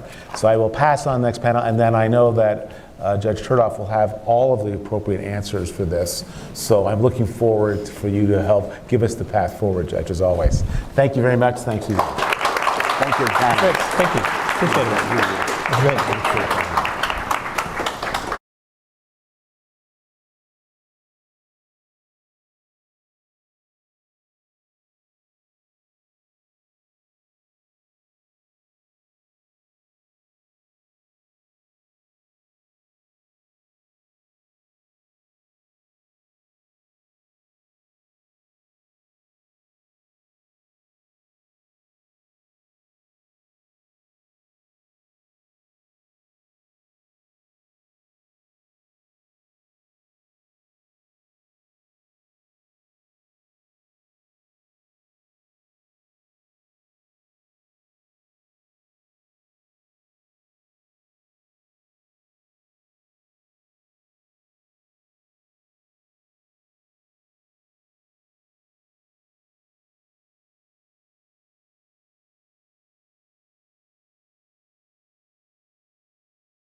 To this project a great sensitivity that it is our judiciary that is the most trusted of our branches. Surveys tell us this, that is our jewel, and that there's no reason to think that the Russian efforts would end with tampering with our electoral systems, I should say our election systems, and that the judges were clearly likely to be an institution, our courts, at risk. And we started by thinking about how secure were they in their computer technology, and Suzanne, of course, then expanded our thinking to the threats from social media. And Harvey stepped in and said, you know, we know that courts and judges don't defend themselves by tradition. They have to rely on the bar and citizen leaders to do so. They worry that if they step into the fray, they politicize themselves. So we needed to have a ready response mechanism. And at that point, we said to ourselves, okay, a response mechanism, what about the audience? Is the audience, that would be our public, our citizens, are they ready to receive the message? How well do they understand the role of the courts and their importance? And it was John who picked up on this and said, let's do what I'll call something of an environmental scan. And when we did that, we saw that the state of civic education was not what we wanted. Indeed, one judge described it in California as abysmal. And I'm afraid that's not a bad characterization. And so we stepped back and said, we really have a four-pillar effort here. Yes, computer security, knowing what the threat is, addressing the disinformation campaign that has been so well described, making sure we're ready to defend and respond, but we've also got to reach more broadly. So this panel then helps me understand why national security and legal education, which have been the two themes of my career, do fit together. And I'm going to start then with you, Judge Fogel. Mm-hmm. We first came to know one another when you were head of the core training capacity as a director of the Federal Judicial Center where we train our federal judges, and now you're heading a new center at Berkeley, the Berkeley Institute, pardon me, I got it wrong, Judicial Institute. Right. So I want to start by asking you to give us a deep understanding of what do judges do? Do we know what judges do? Okay, well, that is the right question, Elizabeth. I mean, I was a judge for 37 years. I retired from that role last fall to start this institute at Berkeley. And one of the inspirations for doing that actually was the sense that the judiciary does need to respond more robustly to the challenges that it faces, and that judges are not really able to do that. If they're sitting judges, they're bound by the code of conduct. They're very limited in what they can say. And some of these things that the judiciary is struggling with are actually quite daunting. They're quite serious. And the idea was that as a former judge and somebody who'd been a judge for a very long time, and having the relationships I had, I could get some of these forces working together. That's kind of the thing that motivated me to do it. And I've been very interested in the efforts to do civics education over the last decade or so. I think there's been a tremendous amount of good work done. But I would say, and I mean this in the most constructive way, I think it's been very broad, but it hasn't been very deep. In other words, there's been conversation about what the role of the three branches of government is, and how the system of checks and balances works, and how the court and the president and the Congress work. But we don't have a picture, the public does not have a picture of what judges actually do. And to the extent that the public does have such a picture, they get it in some rather quirky ways. They get it by watching TV or watching movies, so they'll see Judge Judy, or they'll see movies about the law in which the main thing the judge does is pound the gavel. And I've had kids visit my courtroom and say, "Where's your gavel?" It's like as if that was the main tool of my trade. So the media images of judges are very shallow and dramatic. And then at the other end of the spectrum, the Supreme Court, it takes the most difficult cases. It takes about 75 or 80 cases a year. They tend to be the most difficult cases. They tend to be the most divisive social issues. And so you get a lot of cases that are 5-4, 6-3, where you have pretty strong philosophical divisions, which tend to line up with, not always, but tend to line up with the political party that the judge justice comes from. The confirmation process has gotten extremely contentious. And so the public thinks, well, you have these TV and movie judges, and then you have the Supreme Court, where you have political divisions and political agendas.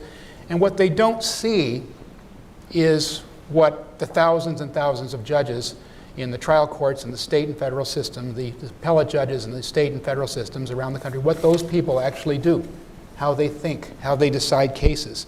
They have no sense, really, of what the legal culture is. And we actually have a wonderful legal culture. I really have to agree with the comments that were made earlier. When Harvey's comment about the one of our exports being U.S. judges. I just got back from Uzbekistan, which is an interesting country, but it's certainly not a model of freedom. If you look back, and it is history. And they're looking to us. They're looking to us for, well, how do judges actually do that? To have that independence, have that stature in society, have the respect that they enjoy. And the reason I think it happens is because we have a very strong legal culture. If you look at the Supreme Court, actually most of the decisions in any given year are not 5-4 decisions. There are a lot of unanimous decisions. There are 8-1 decisions. There tends to be a lot more consensus than actually people know about, but it doesn't get a lot of publicity. If you put a group of 100 judges in a room and you gave them a case, you would probably find agreement 95, 96 of the cases. The judges would agree on how the case should be decided. The differences are around the margins. And what you have in between the margins is a set of decisional principles, a decisional process, training, an ethical code, a sense of professionalism, a sense of the importance of independence. And then you look at the issues that these judges are deciding.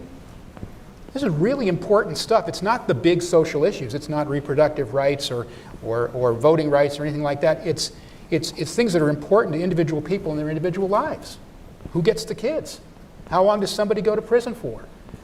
Who prevails in a civil case? There are things that matter so much to people that judges decide every day, and they decide it in general in a very professional way. And we don't talk about that. It's not perfect. There's all sorts of issues, and I know this as a trainer. You know, we have to deal with variations in training. We have to deal with things like unconscious bias. We have to do things with public trust and confidence. But the main point is we have a system we can be proud of. We have judges we can be proud of, and we need to talk about them. Great. So I'm going to jump over you, Ted McConnell, and go to Mary McQueen, who is the director of the National Center for State Courts. Judge Fogel, you've had experience, I know, in the state and federal system. Mary, you focus more on the state system, and I wonder if you'd talk a little bit about what your institution's doing to help with the challenges that the judge has described.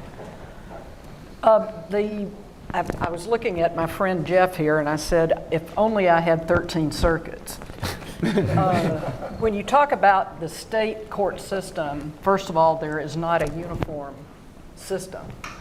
You're looking at different ways of selecting judges. You're looking at different jurisdictional levels.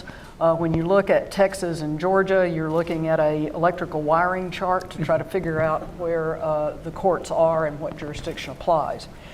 But I do think that from the public's perspective, the majority of the justice they see are in the state courts. And as Judge Fogel said, it's not in these really high-profile cases. It's debtor-creditor, it's family, it's housing, and it's those kinds of cases that I think where the public has to develop their true trust and confidence in the judges. And so it's from the first time that somebody realizes that that there is a legal issue and how are they dealt with. And so rather than, I call it like, to know us is to trust us. That used to be kind of the mantra for judges. No, we have to engage those communities. We have to reach out and understand what their needs are, where they're coming from. And I'll give you an example. We did a series of PBS town hall meetings that were publicized. And it was called Courting Justice. And someone would come in and say something like, well, why do you let people get on the stand and lie? You know, and the first response for judges is, oh, well, let me explain the rules of evidence to you, or the adversarial system. No, you have to respect where that person is coming from and reach out and engage them. And so I think in this issue of disinformation, and especially, I think all roads lead through Suzanne. She came to the Conference of Chief Justices annual meeting last year and really raised the concerns, and I know we'll talk later about what some of the attacks have been. But the point I guess I was trying to make is that instead of trying to just superimpose what those of us who went to law school want to explain about the justice system, it's what people really expect. And so we shifted, and I know Jeremy's familiar with this too, to procedural fairness. And what that means is we have to explain to someone what's going on. We have to take the time out and listen.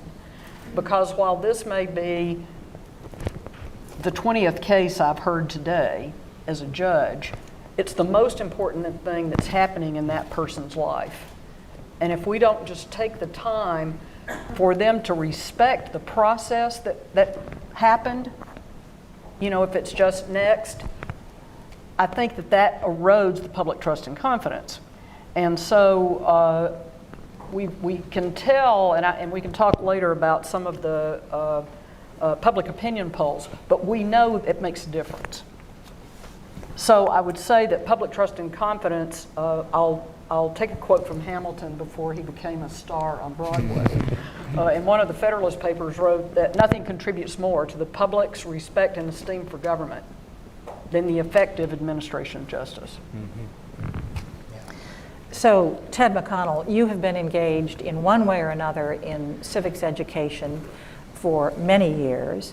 I wonder whether you could pick up on a concern that you know I have, that maybe we don't have quite the public we thought we did. And for me, this came to realization when our own Justice George in California named his commission to study the judiciary, not a commission on an independent judiciary, but an impartial judiciary, because he found surveys informed him that independent was translated as a runaway judiciary, out of control, not a third branch. So tell us a little bit about the state of civic education today. Yes, ma'am. But first, thank you to CSIS, to Dr. Hamry, to the incredible Suzanne Spaulding, to the American Bar Association Standing Committee on Law and National Security, to Harvey, to Elizabeth, to the incredible Holly Stewart McMahon.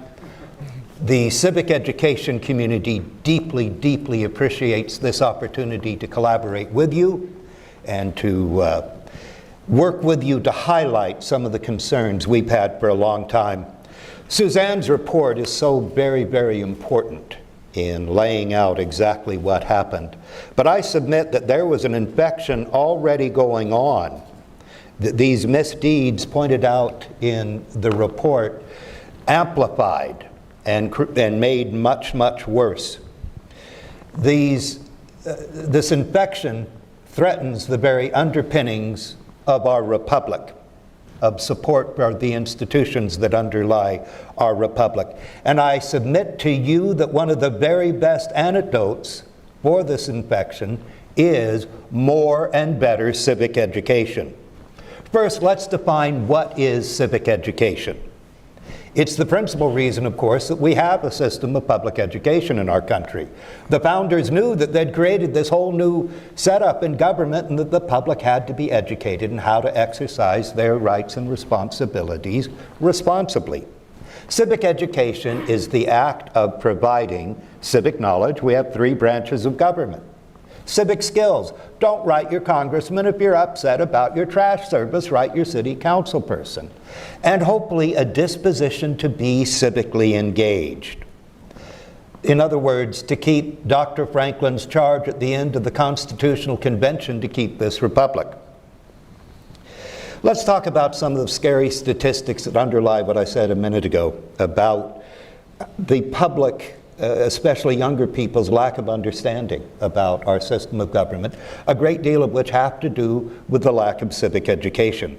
The noted researchers Foy and Monk found in 2011 that 24% of US millennials, then in their late teens or early 20s, considered democracy to be a bad or very bad way of running the country.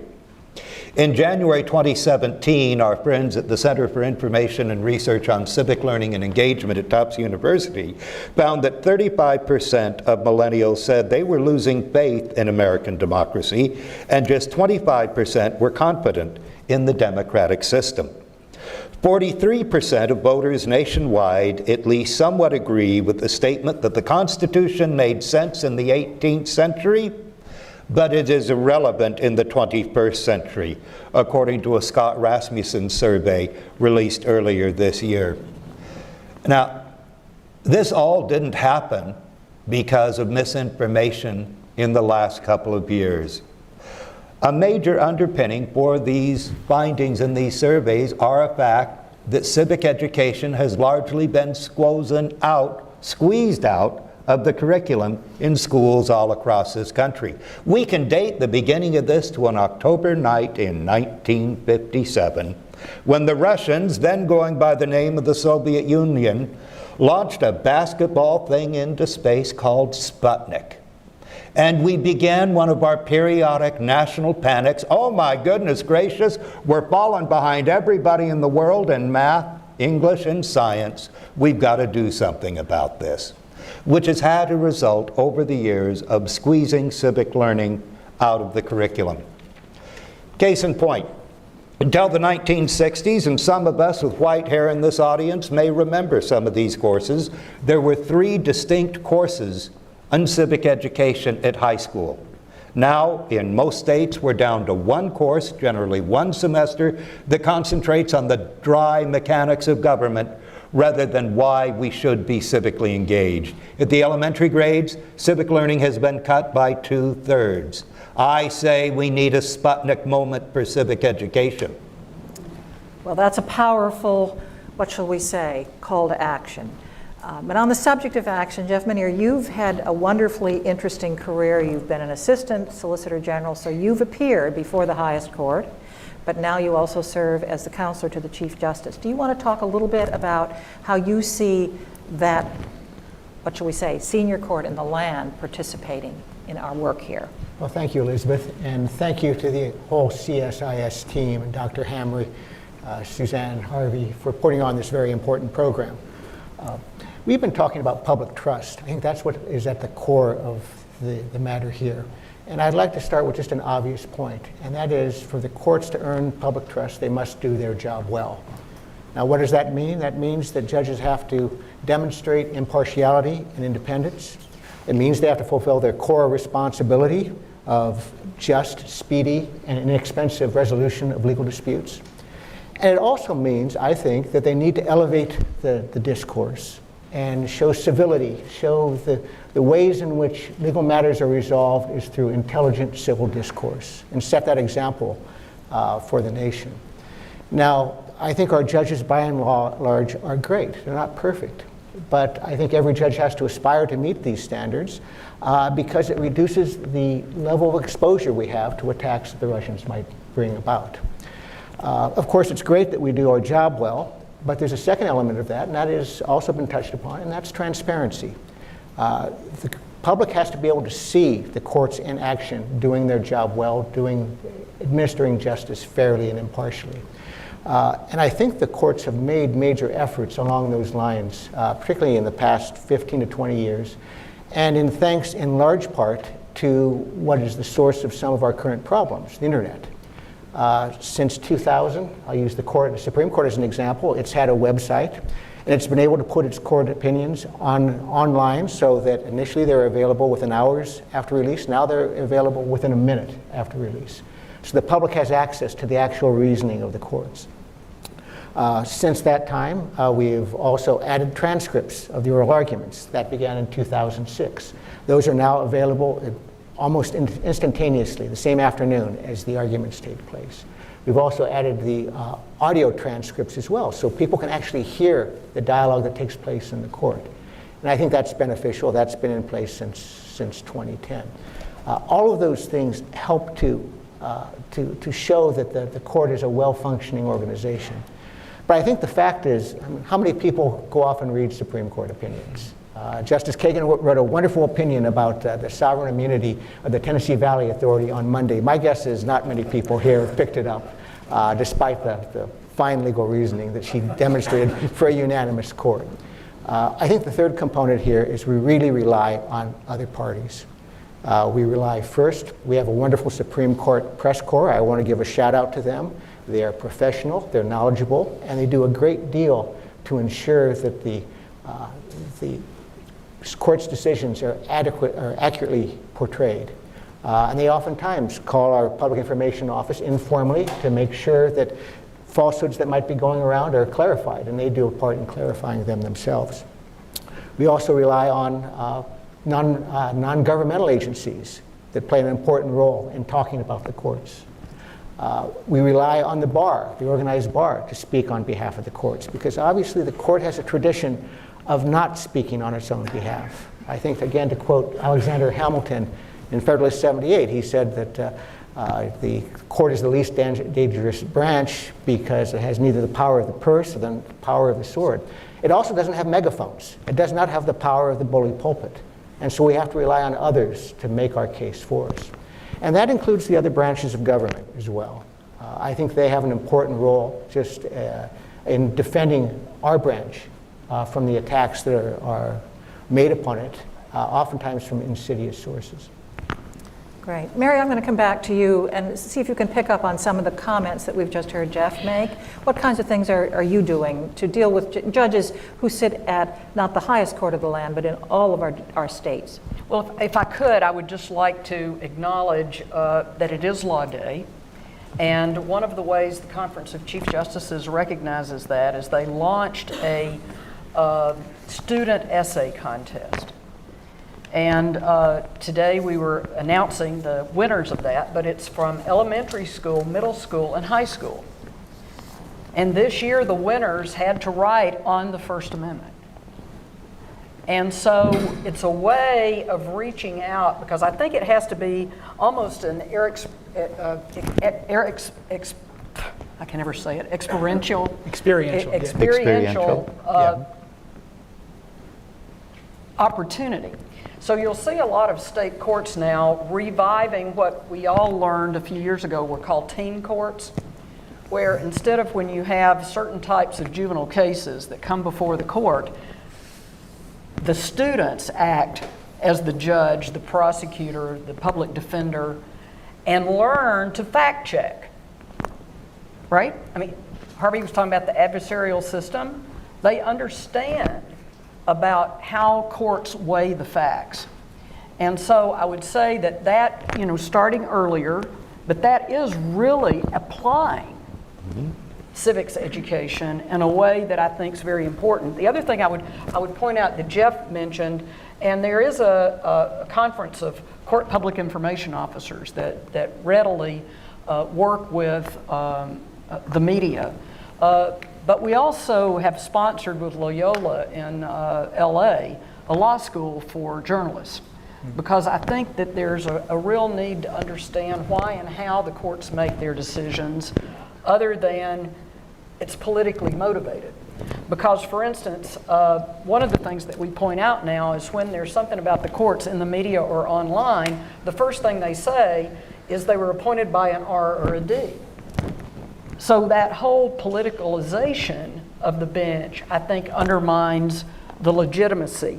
I would also mention that because of the internet and because of electronic filing in both the federal and state courts, there's a dramatic increase in the demand of the public for information about courts, for information about judges.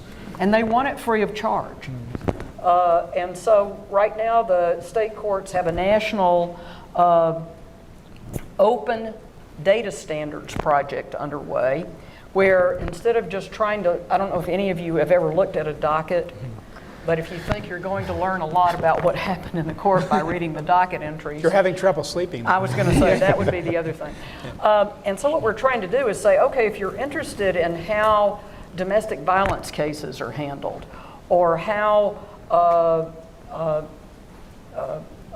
certain types of criminal cases are handled, or family cases, we're trying to identify data sets. That these are the 4 or 5 different types of data that, if somebody wanted to ask that question, that we could just make available to them. But this is to the public. It reinforces that transparency. I would say also going along those lines is the trying to demystify the process. I always laugh that if Adams or Jefferson came back today, they could probably still practice in the courts. That we need to have it be more, I'm going to use a term that I think we all kind of roll our eyes, user-friendly. But in some ways, understanding that, because sometimes we've done public forums and public listening where when you use the word independent, people think that you mean out of control, no accountability. But when you talk about fair and impartial courts, and everybody understanding that the role of the courts is to protect your individual rights, they all embrace that. Well, and to your, so I totally agree with this point, Mary, and I think as a person who was a judge for a long time, I think one of the things that we need to be self-critical about, and we need to do better, is we need to speak English. We look in terms of our own internal dialogue, right? Lawyers appear in court, and we have this language that we use, and we have these ways of relating to people. And if you came up the way a lot of judges did, if you came up, through law school, I'm talking about the federal courts now, you came up through law school and a clerkship in a big law firm, and all of a sudden you've never had to deal with real people. It's like you're in this kind of elite place. It's a little bit better in the state courts because a lot of judges have to run for election, so they can't get away with that. But you have to be able to go out to a group of people. It could be a Rotary Club, it could be a school group, it could be people anywhere in your community, and just talk to them about what you do. And you have to be able to do it in a way that they can actually understand. And I think that's actually a really good story. I mean, I have always loved doing that. I've done it with journalists too, that people are really interested in what I do. That they want to know, you know. Sometimes they ask me really crazy questions like, you know, how many traffic tickets do you find in favor of the defendant? You know, that kind of thing. But, and I say not very many, but, you know, it's like you kind of have that kind of conversation, and that, I think, builds public trust and confidence. And I think we tend to be a little bit insular in the way we communicate. I think we could do better at Let that. me just make two really quick points, because one of the issues that I think you identify in the report was this issue about immigrants and the divisiveness that now some of those issues bring. Well, the state courts actually are on the forefront of ensuring that there is a group of certified language interpreters, over 30 languages. Now, you have to go outside the globe to find another justice system that is that inclusive, that wants to make sure that people that come before it, either as witnesses or litigants, are understood. Not only that they understand, but the judge understands. The other thing that I just wanted to mention very quickly was juries. Jury service is on the decline. For a lot of reasons, one being the economic impact on certain challenged groups, to the point that we're trying to look at maybe tax incentives for small businesses to provide for jury leave. Because now, I mean, even though providing justice comes before providing for the national defense in the Constitution, you know, the National Guard gets 2 weeks a year of paid leave to practice, but there is no remuneration for somebody that's working on serving on a jury. So if you're lucky enough to have 1 or 2 minimum wage jobs, you can't afford to not work to come in to serve on a jury for $10 a day. And so in Louisville, they were having a real problem. Not that the pool wasn't representative. Now, what I mean by that is that they didn't just pull it from registered voters. You know, they tried to get people that drive. They tried to get people that were on public service. But the people that could afford to come to being jurors, you know, we're moving from now a cultural issue versus an economic one. But what really spoke to people was that they reached out to persons of color and persons from different cultural backgrounds to more or less reach out to their communities. And so if you can think about the bus system, on the side of the bus there would be a big picture that said, "It was fair because I was there." And so I think the jury system is one of our opportunities to reinforce the fair and impartiality. Before I come back to Ted, I want to give you, Judge Fogel, a chance to just say what you hope to do with your new institute, where I know your goals are really right at the core of what we've been talking about. As I always say, sort of the elevator speech is ethics, resiliency, and independence. And they all go together. So I think it's important that judges be ethical and that they also be perceived as ethical. So there's all of the things we've been talking about, that it's the judge's responsibility to be ethical, and then we have to figure out how to communicate to the rest of the world that this ethical set of values judges have is core. And so your audience is not simply other judges. Oh, no. No, it's much broader than that. Resilience. Being a judge is actually a really hard job.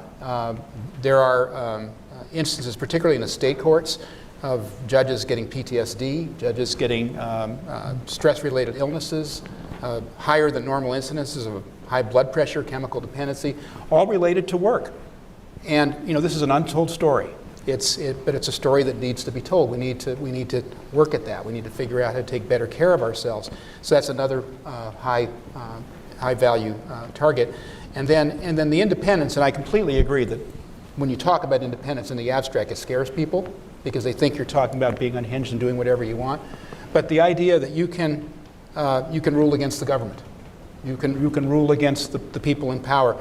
I love the references to the Ukrainians. One of my first experiences when I came to the FJC, we had the highest court in the Ukraine come to the FJC for an exchange.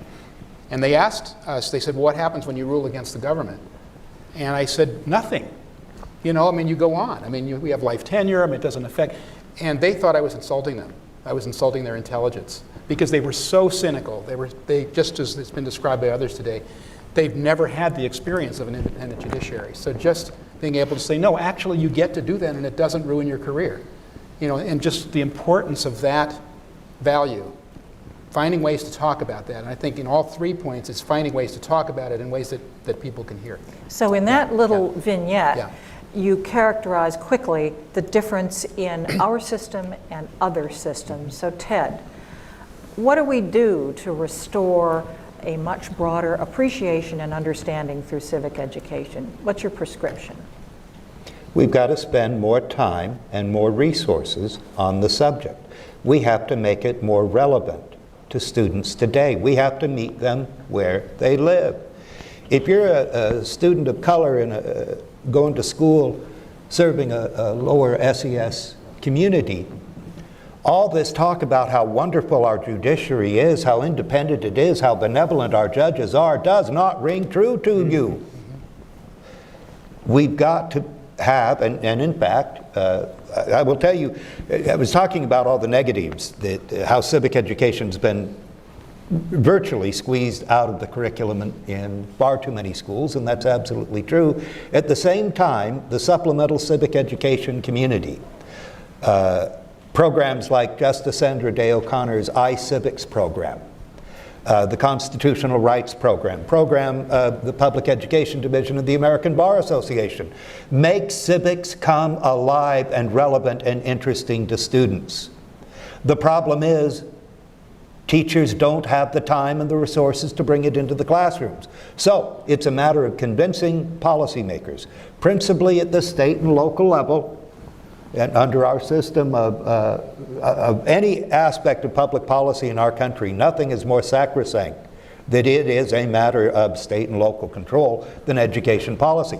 We've got to convince state and local education policymakers they have to make more time and they have to provide more resources. And in fact, the Civics Now Coalition, CIVX Now exclamation point coalition, our civic education community has recently formed, has developed a comprehensive policy menu that can walk the states through what they can do to restore their essential civic mission of their state schools, including course sequencing, time that's needed, resources that are needed. And I think in a minute maybe we can talk about Well, tell us about the national level. Here we are in Washington, D.C. Nothing for us to do. Oh, there are a few things we can do nationally, federally, that will make a big difference.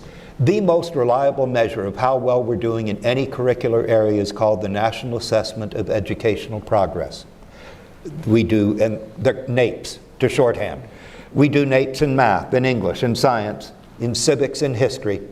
For the past 20 years, the NAEP in civics has been flat. Basically, only 23% of American students surveyed at 4th, 8th, and 12th grade can show a frankly dumbed down proficiency in this area.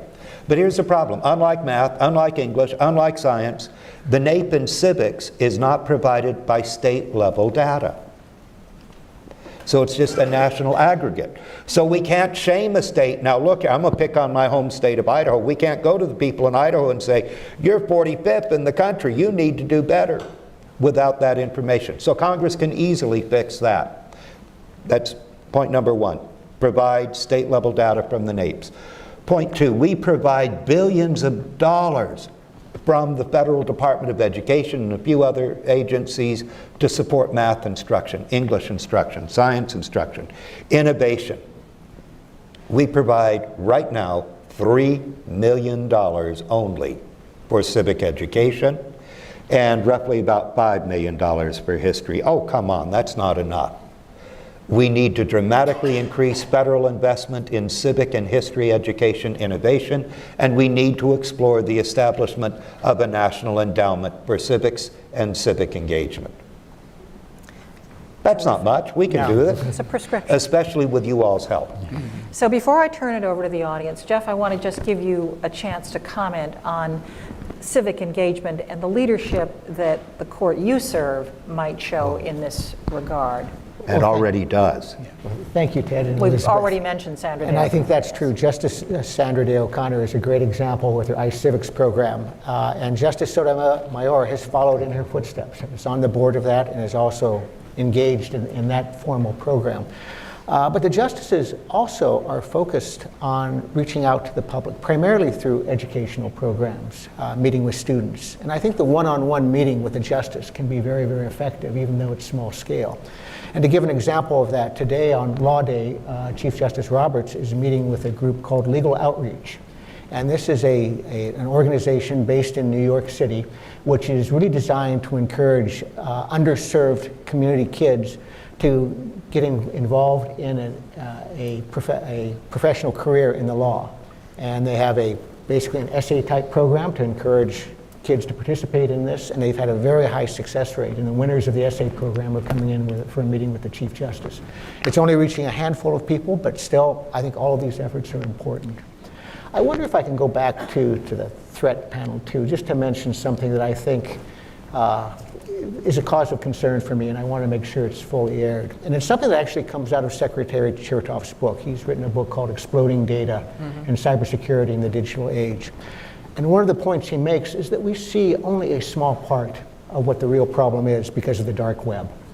There's a large conversation that's going on that we're not privy to. And I think in that sense, this problem is bigger than we might realize from just the examples that have been very effectively conveyed by Suzanne. And I just want to make that point to underscore that this problem is probably bigger than we realize in terms of the amount of misinformation and fake news, for lack of a better word, that is out there that we are not seeing. And criminal activity. Yes. So it sounds like this panel is unanimous in believing that there's a national security imperative to improving our understanding and civic education outreach. Yeah. So maybe it's time now to go to the audience and see whether you have questions for we'll start right here. And I guess we have mics that will circulate around. Thank you, and Chris Bidwell. Thank you for the great panel.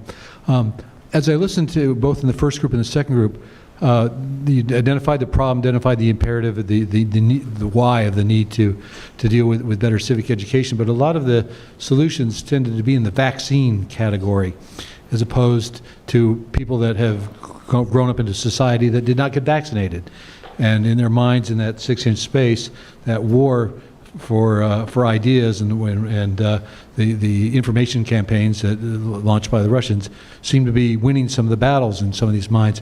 From a human point of view, from a psychological point of view, how do you convince someone that, gee, maybe you need to rethink what websites you're visiting every day, and give the judges and the system a chance to show its fairness. If any ideas on that matter would be most welcome. Thank you. You want to do that? Later this month, Suzanne's going to be helping us host a national workforce on rapid response, and specifically responding to my grandchildren think I'm so great because I know what a sock puppet is. Reading that book. And so let me give you an example, because in the Tibbetts case I'll use as an example, the 50 states barely, some of them are still not automated. I mean, we do not have, because some of them are state funded, some of them are locally funded. So unlike the federal courts, one of the things we'll be talking about is, should the National Center for State Courts establish the ability to track what's going on, what type of activity we're seeing, which is kind of identifying the problem. But then it's establishing what's the message and who's the messenger. And so we're looking at not only utilizing lawyers, but law students, more of the social media experts. We had an attack on the National Center's website a year or so ago, and I happened to have a daughter who was at Georgia Tech. Y'all can't tell that from my accent, I'm sure. And one of her friends came and says, "Don't you know somebody who works at the National Center for State Courts?" And she says, "Oh yeah." And all of a sudden, there was this group of engineering students at Georgia Tech who basically became the troll posse and responded in a way that I don't think former judges, sitting judges, and lawyers could have. And so what we're going to be trying to do with this work group later in the month is identify the rapid response opportunities for the state courts beyond civic education. We think because I see this as kind of long-term and short-term, we've got to deal with this threat now. When you have people undermining or providing misinformation about how courts are operating or how someone was dealt with or whether or not, and we've seen it, the attacks on individual judges as well as just the overall process. So I just wanted to make sure that, I think Suzanne and her colleagues are the very impetus for the state courts realizing they had to develop that type of rapid response. And I'd like to underscore, one never interrupts the judge, but I will. If it please the court. May it please the court. No, you go ahead. I think it's really important, the point you've just made, that we need to go beyond judges, lawyers, law students. We speak to ourselves. We need to speak more broadly. And no, I was going to agree with all that, and I agree with what you just said. I also think, and maybe this is an old-fashioned idea, I never thought I would consider myself old-fashioned. I think human contact is a good thing. You know, I don't do Facebook, but I go on Twitter in the morning to get the news. And I think my view of human nature has declined steadily as I've done that because it's just, you know, you just get a very strange view of things. And somehow I think, well, how many people actually know a judge, right? I mean, you know, have ever talked to somebody about what they do, you know? I think it's everything Mary said, everything you said, Elizabeth, absolutely right. And I think that's going to be the immediate response that has to occur when these attacks. But I think longer term, and in addition to all of the civics education work, there's something about humanizing the people who work in the system. So it's not just this black box over here. You know, I think it's another piece of it. right, relying on, if you will, incendiary movies and so on to kind of set the narrative. But Ted, you seem to have something on your mind. And responding, Judge and Mary, we need to get every judge in the country into a classroom. Yep. That's part that will help. Every child. Every judge. Every judge into a classroom. And yes, every child into a classroom too. But thankfully, our graduation rates are going up. There have been developed very, very effective. Media literacy is part of effective civic learning. That's where it falls in the classroom. There have been some tremendous teaching strategies, teaching methods, curricular materials developed that do just that, help kids understand this is propaganda, this isn't true, that help kids understand the responsible use of social media. The problem, once again, don't mean to be a broken record here, the problem, or too repetitious, the problem is, once again, finding the time in the school day so that students can experience these proven teaching strategies. And what would you teach the judges?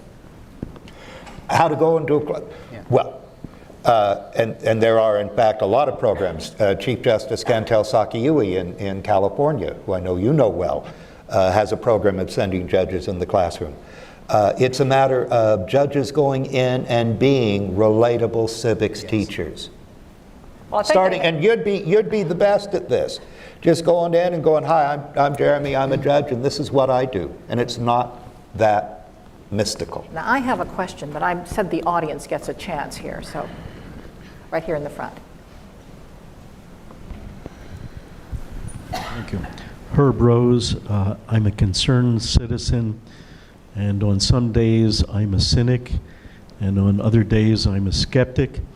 I had a course in civics in 8th grade, which was many years ago. I can't remember too many of the specifics, but I'm wondering what you tell a civics teacher today who has to contend with somebody who is spokesman for one branch of the government, condemning the other two branches of the government and the fourth estate.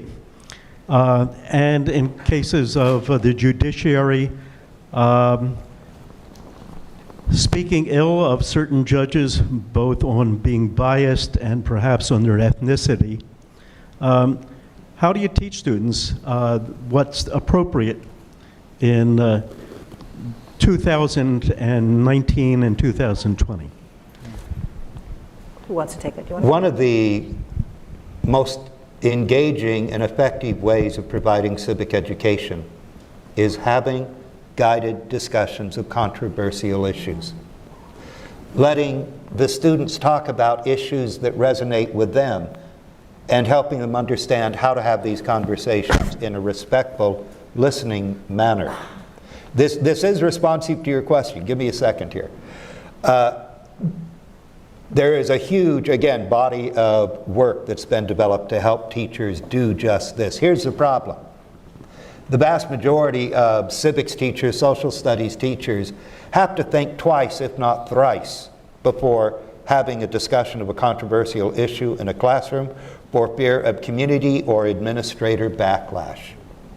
And when students want to talk about, fill in the headline from recently, want to talk about this issue and it's vitally important to them, and they can't have that discussion in a classroom because the administrator says, don't you dare talk about, fill in the controversial issue in our school for fear the parents are going to come down on us.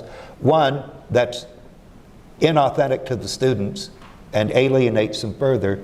Two, what a missed educational opportunity. So part of how you do that is allowing the students to talk about the specifics that you just cited there. Have a respectful discussion about it and allow the students to help inform each other's discretion on an issue. But Ted, you raised another point here, or perhaps I hear it coming up, and that is our teachers have not been taught civic education either, the current generation. I first learned this when the leading public policy education person at the Irvine Foundation told me that I was stunned. She said, we don't have a teacher corps that could deliver the kind of curriculum that you think is important, Elizabeth. What did she mean? She meant that it's been a long time since we prepared our teachers for the kind of conversations that we should be having, and they are, by logic, frightened now at wading into areas that they don't know about. But I thought you were also going to tell us that there's hope. Let's not end on a totally bleak note. In Illinois, the Robert McCormick Foundation has stepped in. Did you want to say anything about that? We have a number of success stories from around the country, but the one you're alluding to, Illinois was one of the states in the country where you did not have to take a civics course in order to graduate high school. Unbelievable. So, led by the Robert R. McCormick Foundation, a group of frontline civic educators got together and decided to do something about that. Got a bill passed here 2 years ago requiring that you have to take a high school interactive modern teaching strategies civics course in order to graduate high school in Illinois. Great. The problem was you have to teach the teachers how to teach it, provide professional development. Illinois claims it's the brokest state in the country. I think there might be some evidence to back that up. So the McCormick Foundation, joined with a few other foundations, joined together and provided the professional development so every single Illinois high school civics and social studies teacher was provided 2 weeks of professional development by last year in time for the laws going into effect this year. Judge Fogel, you want to comment? So I would be really remiss if I did not mention a wonderful program that the FJC and the ABA have done for 20 years now. It's a teacher institute every summer. It's about 25 high school teachers from around the country. They teach government and civics in the places that still do that. And they come for a week, they go to the Supreme Court, they meet a justice. But most of the training actually is working on exactly what we've been talking about, how you do it. And really responsive to your question, the last one I was involved in, which was two summers ago, we did the Chinese Exclusion Act cases from the 19th century, right? So we're not talking about today's debates about immigration and getting all hot and bothered about that. We're talking about cases that arose in the late 19th century and what the Supreme Court did and what those decisions were and how they reflected on constitutional law. And it was really good. And the teachers kind of dug in and they talked about the underlying principles, and there was the shorthand is there were a couple of decisions early where the court said, no, we want to let as many Chinese people in as possible because they're working and contributing. And then some folks in California got upset that there were too many Chinese coming into California, and all of a sudden the case law changed, and there was a case later that said, no, the Chinese exclusion laws are constitutional. And so you got a conversation about how political climate and political forces and change can affect the development of the law. So that's pretty potentially controversial stuff, but doing it in a historical way and helping the teachers figure out how to talk about it was really, I think, a very positive experience. And that, full props to the ABA for supporting that and the FJC for doing it. Good. Yeah. Other questions? Yeah. Let's see. Is that you, Arthur? Hi, my name is Arthur Nelson. I'm a co-author of the report. In looking at the problems of building public resilience, I think that approaching the younger generation is very convenient. There are educational institutions that provide forums that we can speak to them, my generation, about. How do you foresee approaching older generations? And it's been shown that older generations are oftentimes more susceptible to disinformation. How do we build resilience among more vulnerable populations that didn't grow up with the internet? The Conference of Chief Justices 2 years ago started what's called the Community Engagement Project. And it's actually working with leaders from economically and culturally challenged communities. We're partnering with the National Science Foundation, actually, who's done a lot of work in, I'm going to call it the science behind changing opinion. And I think that by listening, I was going to say engaging. I'll give you an example. I remember, I may have already said this, I hope I didn't. But when someone says, like I said earlier, why do you let people get on the stand and lie? Our past response to that would be, oh, well, let me just explain the rules of evidence to you, rather than understanding that's where they come from. And so I'll give you an example. Do you remember the police shootings in Dallas a couple of years ago? Well, in response to that, we worked with the Chief Justice Hecht in Texas to convene, I wouldn't call it really a town hall meeting. It was much more intense than that. But it was making sure that representatives from all the various groups who have been touched by that tragedy, I'm talking about the faith community, I'm talking about relatives of the slain police officers, I'm talking about Black Lives Matters community, we were talking about education, to come together and really sit down and listen. And then basically they developed opportunities where they would use a scenario of some sort and say, how would we solve this problem? Rather than just dealing with what was such a painful incident, but was used to leverage to getting them together. And so what we found is, and I agree with you, we can't just, yes, you're saying the students are an easy, low-hanging fruit opportunity, but we have to look at those people that are coming into the courts now, because I had a police officer say to me one time that when you have a police shooting, if you are having to go to the Yellow Pages or nobody uses that anymore, excuse me, Verizon Wireless to figure out who represents the various communities to call, you've already lost the discussion. You have to develop those relationships with those communities that you serve regularly. And it can't just be this one and done. But this opportunity in Texas gave them the ability to create a connection with the leaders in those communities, because then they become the ambassadors. If something happens, they'll say, well, wait a minute, Chief Justice Hecht, when this happened in Dallas, let's call somebody at the Supreme Court. And so what we have to do is make sure you're prepared to deal with that. Whether it's an ombudsman type of position or someone you can I got call. an idea. McDonald's tray liners.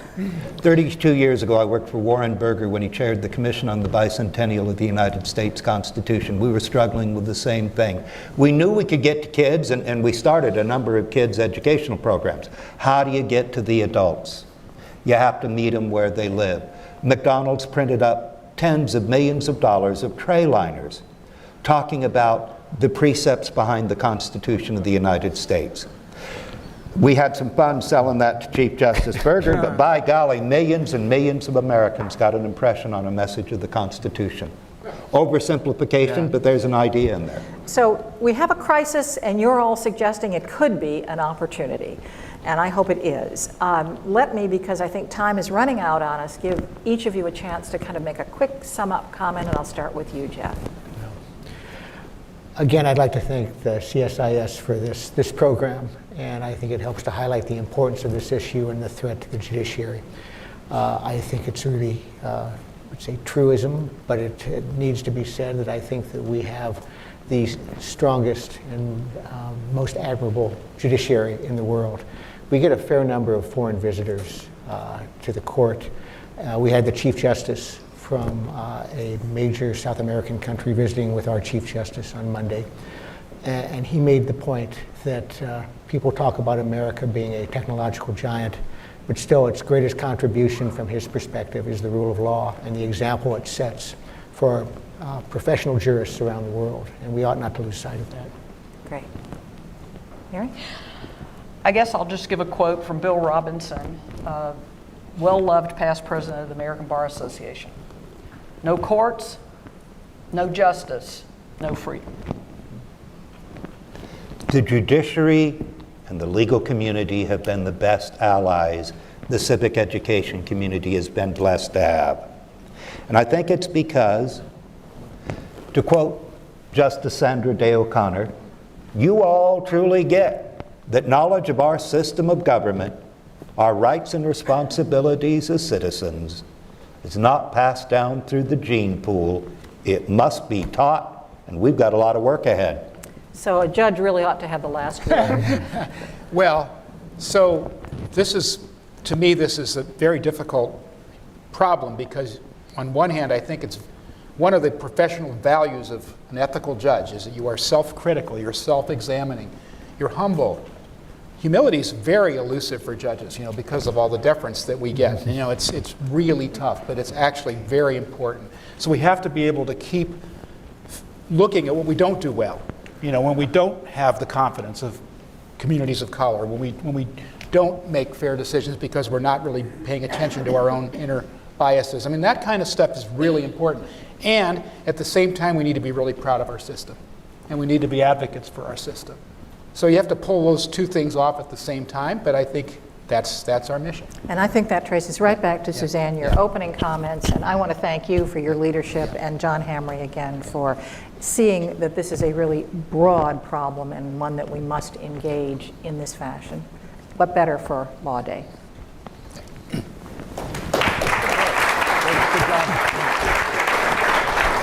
you. A pleasure. Same here. Thank you. Yeah.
Got to turn it on. Oh, much better. Okay. You didn't miss anything. Anyway, what I'm going to try to do just to step back a little bit, look at the issue, and talk a little bit about calibrating solutions. I'll talk mainly about the Russians, but I don't want to leave the impression that only the Russians are engaged in disinformation. They are the most visible, they're the noisiest, but other countries also have engaged in targeted operations of this kind. As was said in the first panel, this is not new. If you go back to the Comintern, in the early part of the 20th century, it was always part of the idea of what was then the Soviet Union to export the ideology and to be disruptive in a wide variety of settings. I remember in the 60s, which was a very disordered time with assassinations, riots, a war, and all kinds of disturbances. There were what they called agents provocateurs who got in there, tried to amplify the violence, tried to make things even rougher and more disordered than they were. But the challenge they had was the tools were not particularly well suited for that kind of an effort. We had a limited number of news media outlets. Yes, you could sell Pravda in the United States, but who was going to buy it? So they were somewhat limited in the tools. This has obviously changed through two phenomena. First of all, the proliferation of cable television, talk radio, and other news media outlets, which now become much more focused on individual niches. And then, of course, the advent of social media and other online communications platforms. This creates many, many more outlets and really no centralized or concentrated curation of the content. Now, the reality is that even this most recent iteration of information operations has been going on in Europe, at least for the last 10 or 15 years. We've only really paid attention here since 2016. But I remember being in Central Europe at a think tank about 10 years ago after I'd left government, and being read into the results of a Pew study in Germany about people's favorable and unfavorable attitudes to the US and Russia. And to my surprise, both countries were relatively equal in terms of favorable, unfavorable in the eyes of the Germans being polled. And I said to the folks I was talking to, how can this be? Russia occupied Germany for decades. How can they be viewed as roughly same favorability as the United States? And the answer I got is, this is disinformation. It is control of conventional media. It's control of social media. It is investing in certain businesses. It is sending clergymen over to advocate positions, and it had real results. Now, I want to make two observations about this to really put this in context. First of all, the Russians are doing this because, in their view of the world, they have a legitimate grievance against the West. They believe we are trying to upset their system of government by promoting democracy, or promoting what they would consider our version of democracy. If you've ever gone to the Munich security conferences, I know a number of you have, and you've heard Sergei Lavrov give the official Russian view of history since, let's say, 1950, it bears no relationship to what you remember having lived through it. But in a relatively recent encounter with a number of Russians in one of these Track 2 diplomacy events, I was a little surprised to come to the realization this wasn't just rhetoric that was being said, but it was actually something that even people who described themselves as pro-American believed. So, you know, the kind of wink I was thinking I would get over after they had a couple of vodkas, I didn't get that. I got a real sincere expression that this is their view of the world. It may be a little paranoid, but it is nevertheless deeply held, and that's important to know. The second element of this was I was given a book published in English, but it was from a Russian publisher called Cyber War, The Russian View. And if you read that, you realize when we talk about cybersecurity and cyber warfare, we're talking past the Russians. We're talking about efforts to disrupt the integrity and availability of information and data being transmitted over the internet.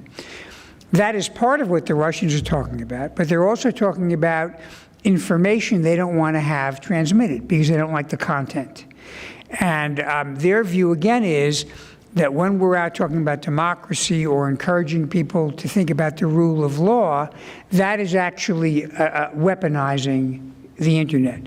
And so that's part of what I think, in my understanding, is motivating what the Russians are currently doing. We've talked mainly about it in the context of elections, but this is a deeper strategy.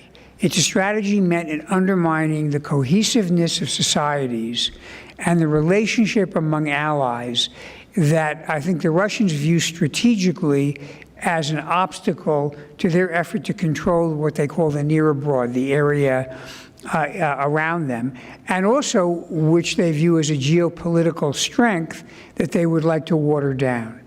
And a great example of watching how this plays out is after the Europeans began to invite migrants from Syria and other parts of the Middle East to come in, and there was perhaps an unanticipated spike in the number of people seeking asylum, the Russians took advantage of fear and concern using social media to amplify it. And there's the famous case of Lisa, a young girl who apparently stayed out late.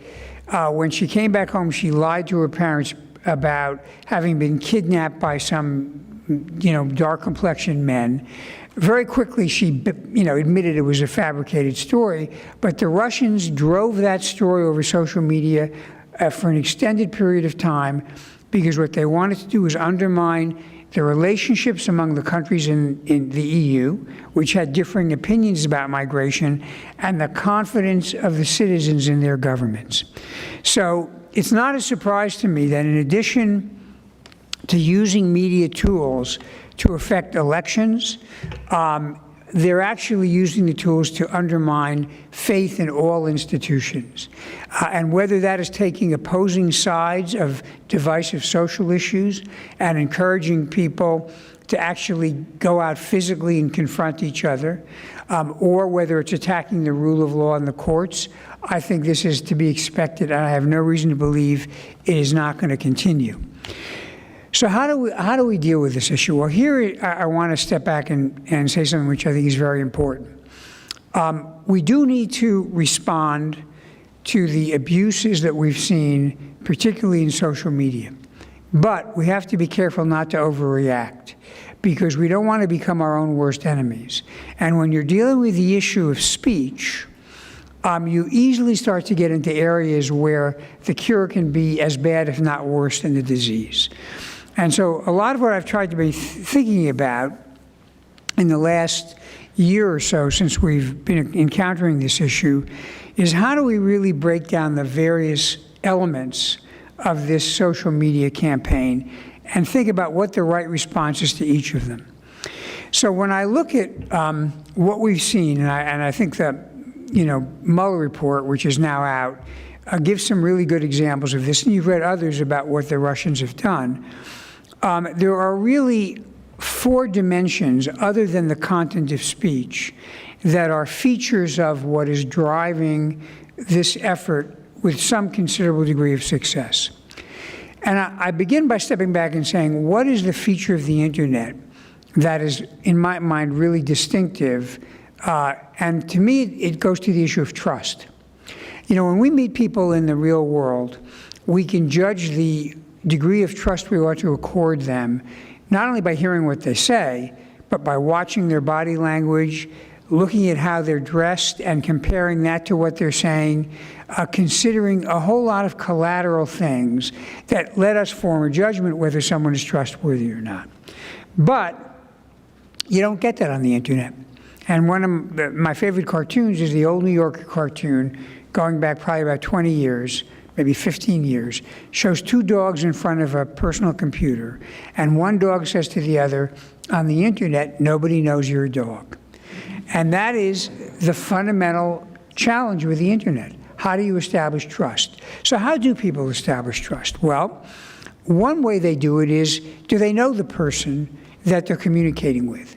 because if they do know the person, then if they trust that person, they trust the communication. Another is an attentiveness to what some people call the wisdom of crowds. If a particular message or story appears to be validated by a lot of people adopting it, liking it, and retweeting it, that gets a certain credibility because there's this wisdom of crowds. And finally, there is the natural interest and inclination to look at something provocative. I mean, this is not a new story. Again, if you go back 30 or 40 years in the television news business, there was the expression, if it bleeds, it leads. People do get attracted to something startling or unusual. So how do these three features, as they affect our interaction with the internet, how do they play into the hands of a Russian disinformation strategy? Well, first is impersonation. Much of what the Russians have done is pretend to be your friend, pretend to be Americans or citizens of whatever country they're dealing with, or otherwise attempt to masquerade as someone who is inherently reliable.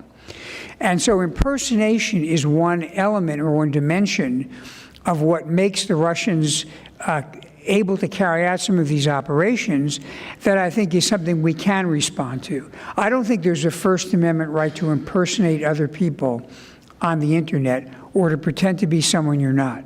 And so one area I think we can pretty clearly encourage platforms to do is to unmask people who impersonate, to shut down accounts involving phony people, and certainly in the case of campaigns, and we have some legislation proposing this, suggesting that people who contribute or otherwise are part of a campaign effort have to identify themselves. And of course, foreign elements may not be permitted to do so at all. The second element is amplification, which is, again, trying to pretend you've got the wisdom of crowds. This is usually done by using either automated systems of botnets or trolls who are sitting somewhere in St. Petersburg being told to click and click and click and tweet and retweet again and again on certain stories. These may be stories that they generate themselves, or they may be stories generated by real people, even Americans, but that are furthering the goal of creating dissension and dissatisfaction. And here again, I think particularly when you detect these automated or concerted programs, I don't see much First Amendment argument in favor of protecting the right of people to manipulate search engines by feeding false information as to whether people really like something or not. So that's a second area where I do think we ought to be paying some attention to whether we can unmask these using algorithms and artificial intelligence and shut them down, or at least correct for the misleading element of popularity by discounting it when you're not dealing with natural people who are genuine. The third element, which I mentioned, is the natural tendency to capture your attention by doing something outrageous or something that's provocative. And here what the tool that has been exploited is a commercial feature of the internet, which is the more times you look at stories, the more the advertising rates go up and the more money the platform makes. So what you do is you create algorithms that if you look for a certain kind of story will then recommend other stories or other sites you can visit that will pique your interest given what you've already looked for.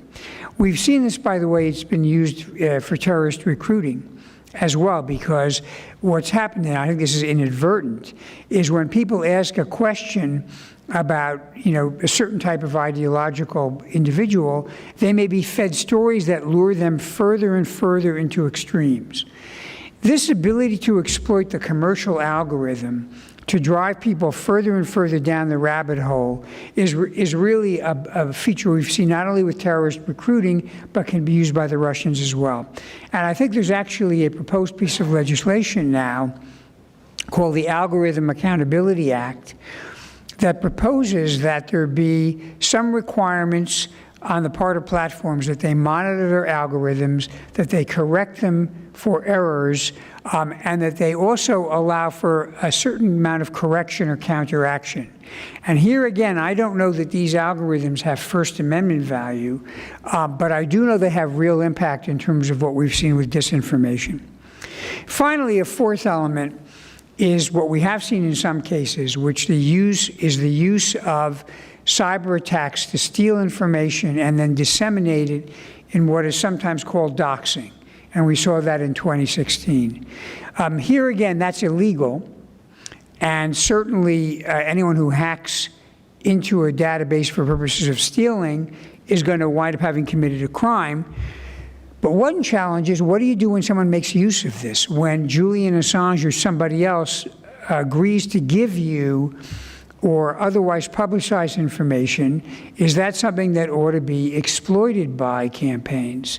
And one of the things I've done the last couple of days is I have been working as co-chair of a transatlantic commission on election integrity. My other co-chair is Anders Rasmussen, the former head of NATO, and we've got about a dozen commissioners, some European, some from North America. And one of the things we've promoted is a pledge on the part of people for election integrity, to have candidates agree that their campaigns will not knowingly use false, fabricated information, technologically manipulated videos that are untrue, or otherwise or use stolen data that was hacked. These things may not all be against the law, but they're certainly ethically questionable. And this pledge has now been signed by 150 candidates for the European Parliament. I was in Canada a couple of days ago, and all three of the major parties have signed up to this, and we're now talking to a number of people in the U.S. So there are things we can do, even ourselves, as a self-regulatory matter to protect against this. Finally, I would say this. I do think when it comes to content, we have to be careful. The truth is, a lot of the content which has been propagated and is most disturbing doesn't necessarily originate from overseas. We've got enough people in this country with strange ideas that when their ideas are detected, they can be propagated and made viral. But we don't yet believe, with some narrow exceptions, that the First Amendment allows us to regulate speech simply because it's wrong or misguided or even annoying.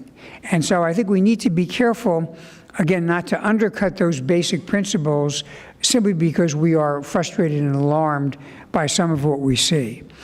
I think education is critical, and there's no question that it ought to be done in the schools, but I think, as somebody said a little bit ago, which I was surprised to learn, because we're always, saying it's the millennials we have to educate and the Generation Z. Actually, the young folks generally understand more about this than some of the folks who were in my generation, the baby boomers, because I've been informed that a lot of the most avid retweeting and republication of some of these crazy ideas comes from people who are older, who are not used to the fact that just because it appeared on the internet doesn't mean it's true. So we got to do a little bit of adult education, or dare I say even senior education as well. And finally, a subject outside the scope of my talk, but something that I do think we have to think about is, what is our deterrence strategy against nation states that weaponize the internet to interfere with our social fabric, our legal system, and our electoral system? Thus far, we've done some things. We've indicted people. I think it's unlikely they're going to see a U.S. courtroom, although occasionally a foreign actor travels and unwittingly winds up stepping into a country with extradition with the U.S. and they get arrested and sent back. But I still think it sends a good message. I think sanctions, which we've initiated, and expulsions can send a good message. The harder question is, at some point, do we consider whether we actually take efforts in cyberspace to mitigate, blunt, or otherwise repel these attacks. And that gets to the issue of deterrence, which is very challenging, both from the standpoint of the laws that apply and also from the standpoint of how do we avoid escalating to a very dangerous place. But I will leave you with this thought. If at some point we get to the stage that there is significant interference with elections, for example, or the courts. Imagine, for example, hacking into court databases and releasing confidential information. Or imagine doing things on the eve of an election with what they call so-called deepfake videos that totally fabricate a candidate making outrageous statements which are wholly untrue and the person never said. Imagine efforts to hack into a database and make it hard for people from certain communities to vote because of the understanding that will tip the balance. At that point, we're dealing with a fundamental attack on our institutions, and what our response is and our ability to deter that will become an important part of this mandate that Benjamin Franklin said after the Constitution was framed, which is it's a republic if you can keep it. So thanks very much to everybody for hosting this, and let's keep paying attention.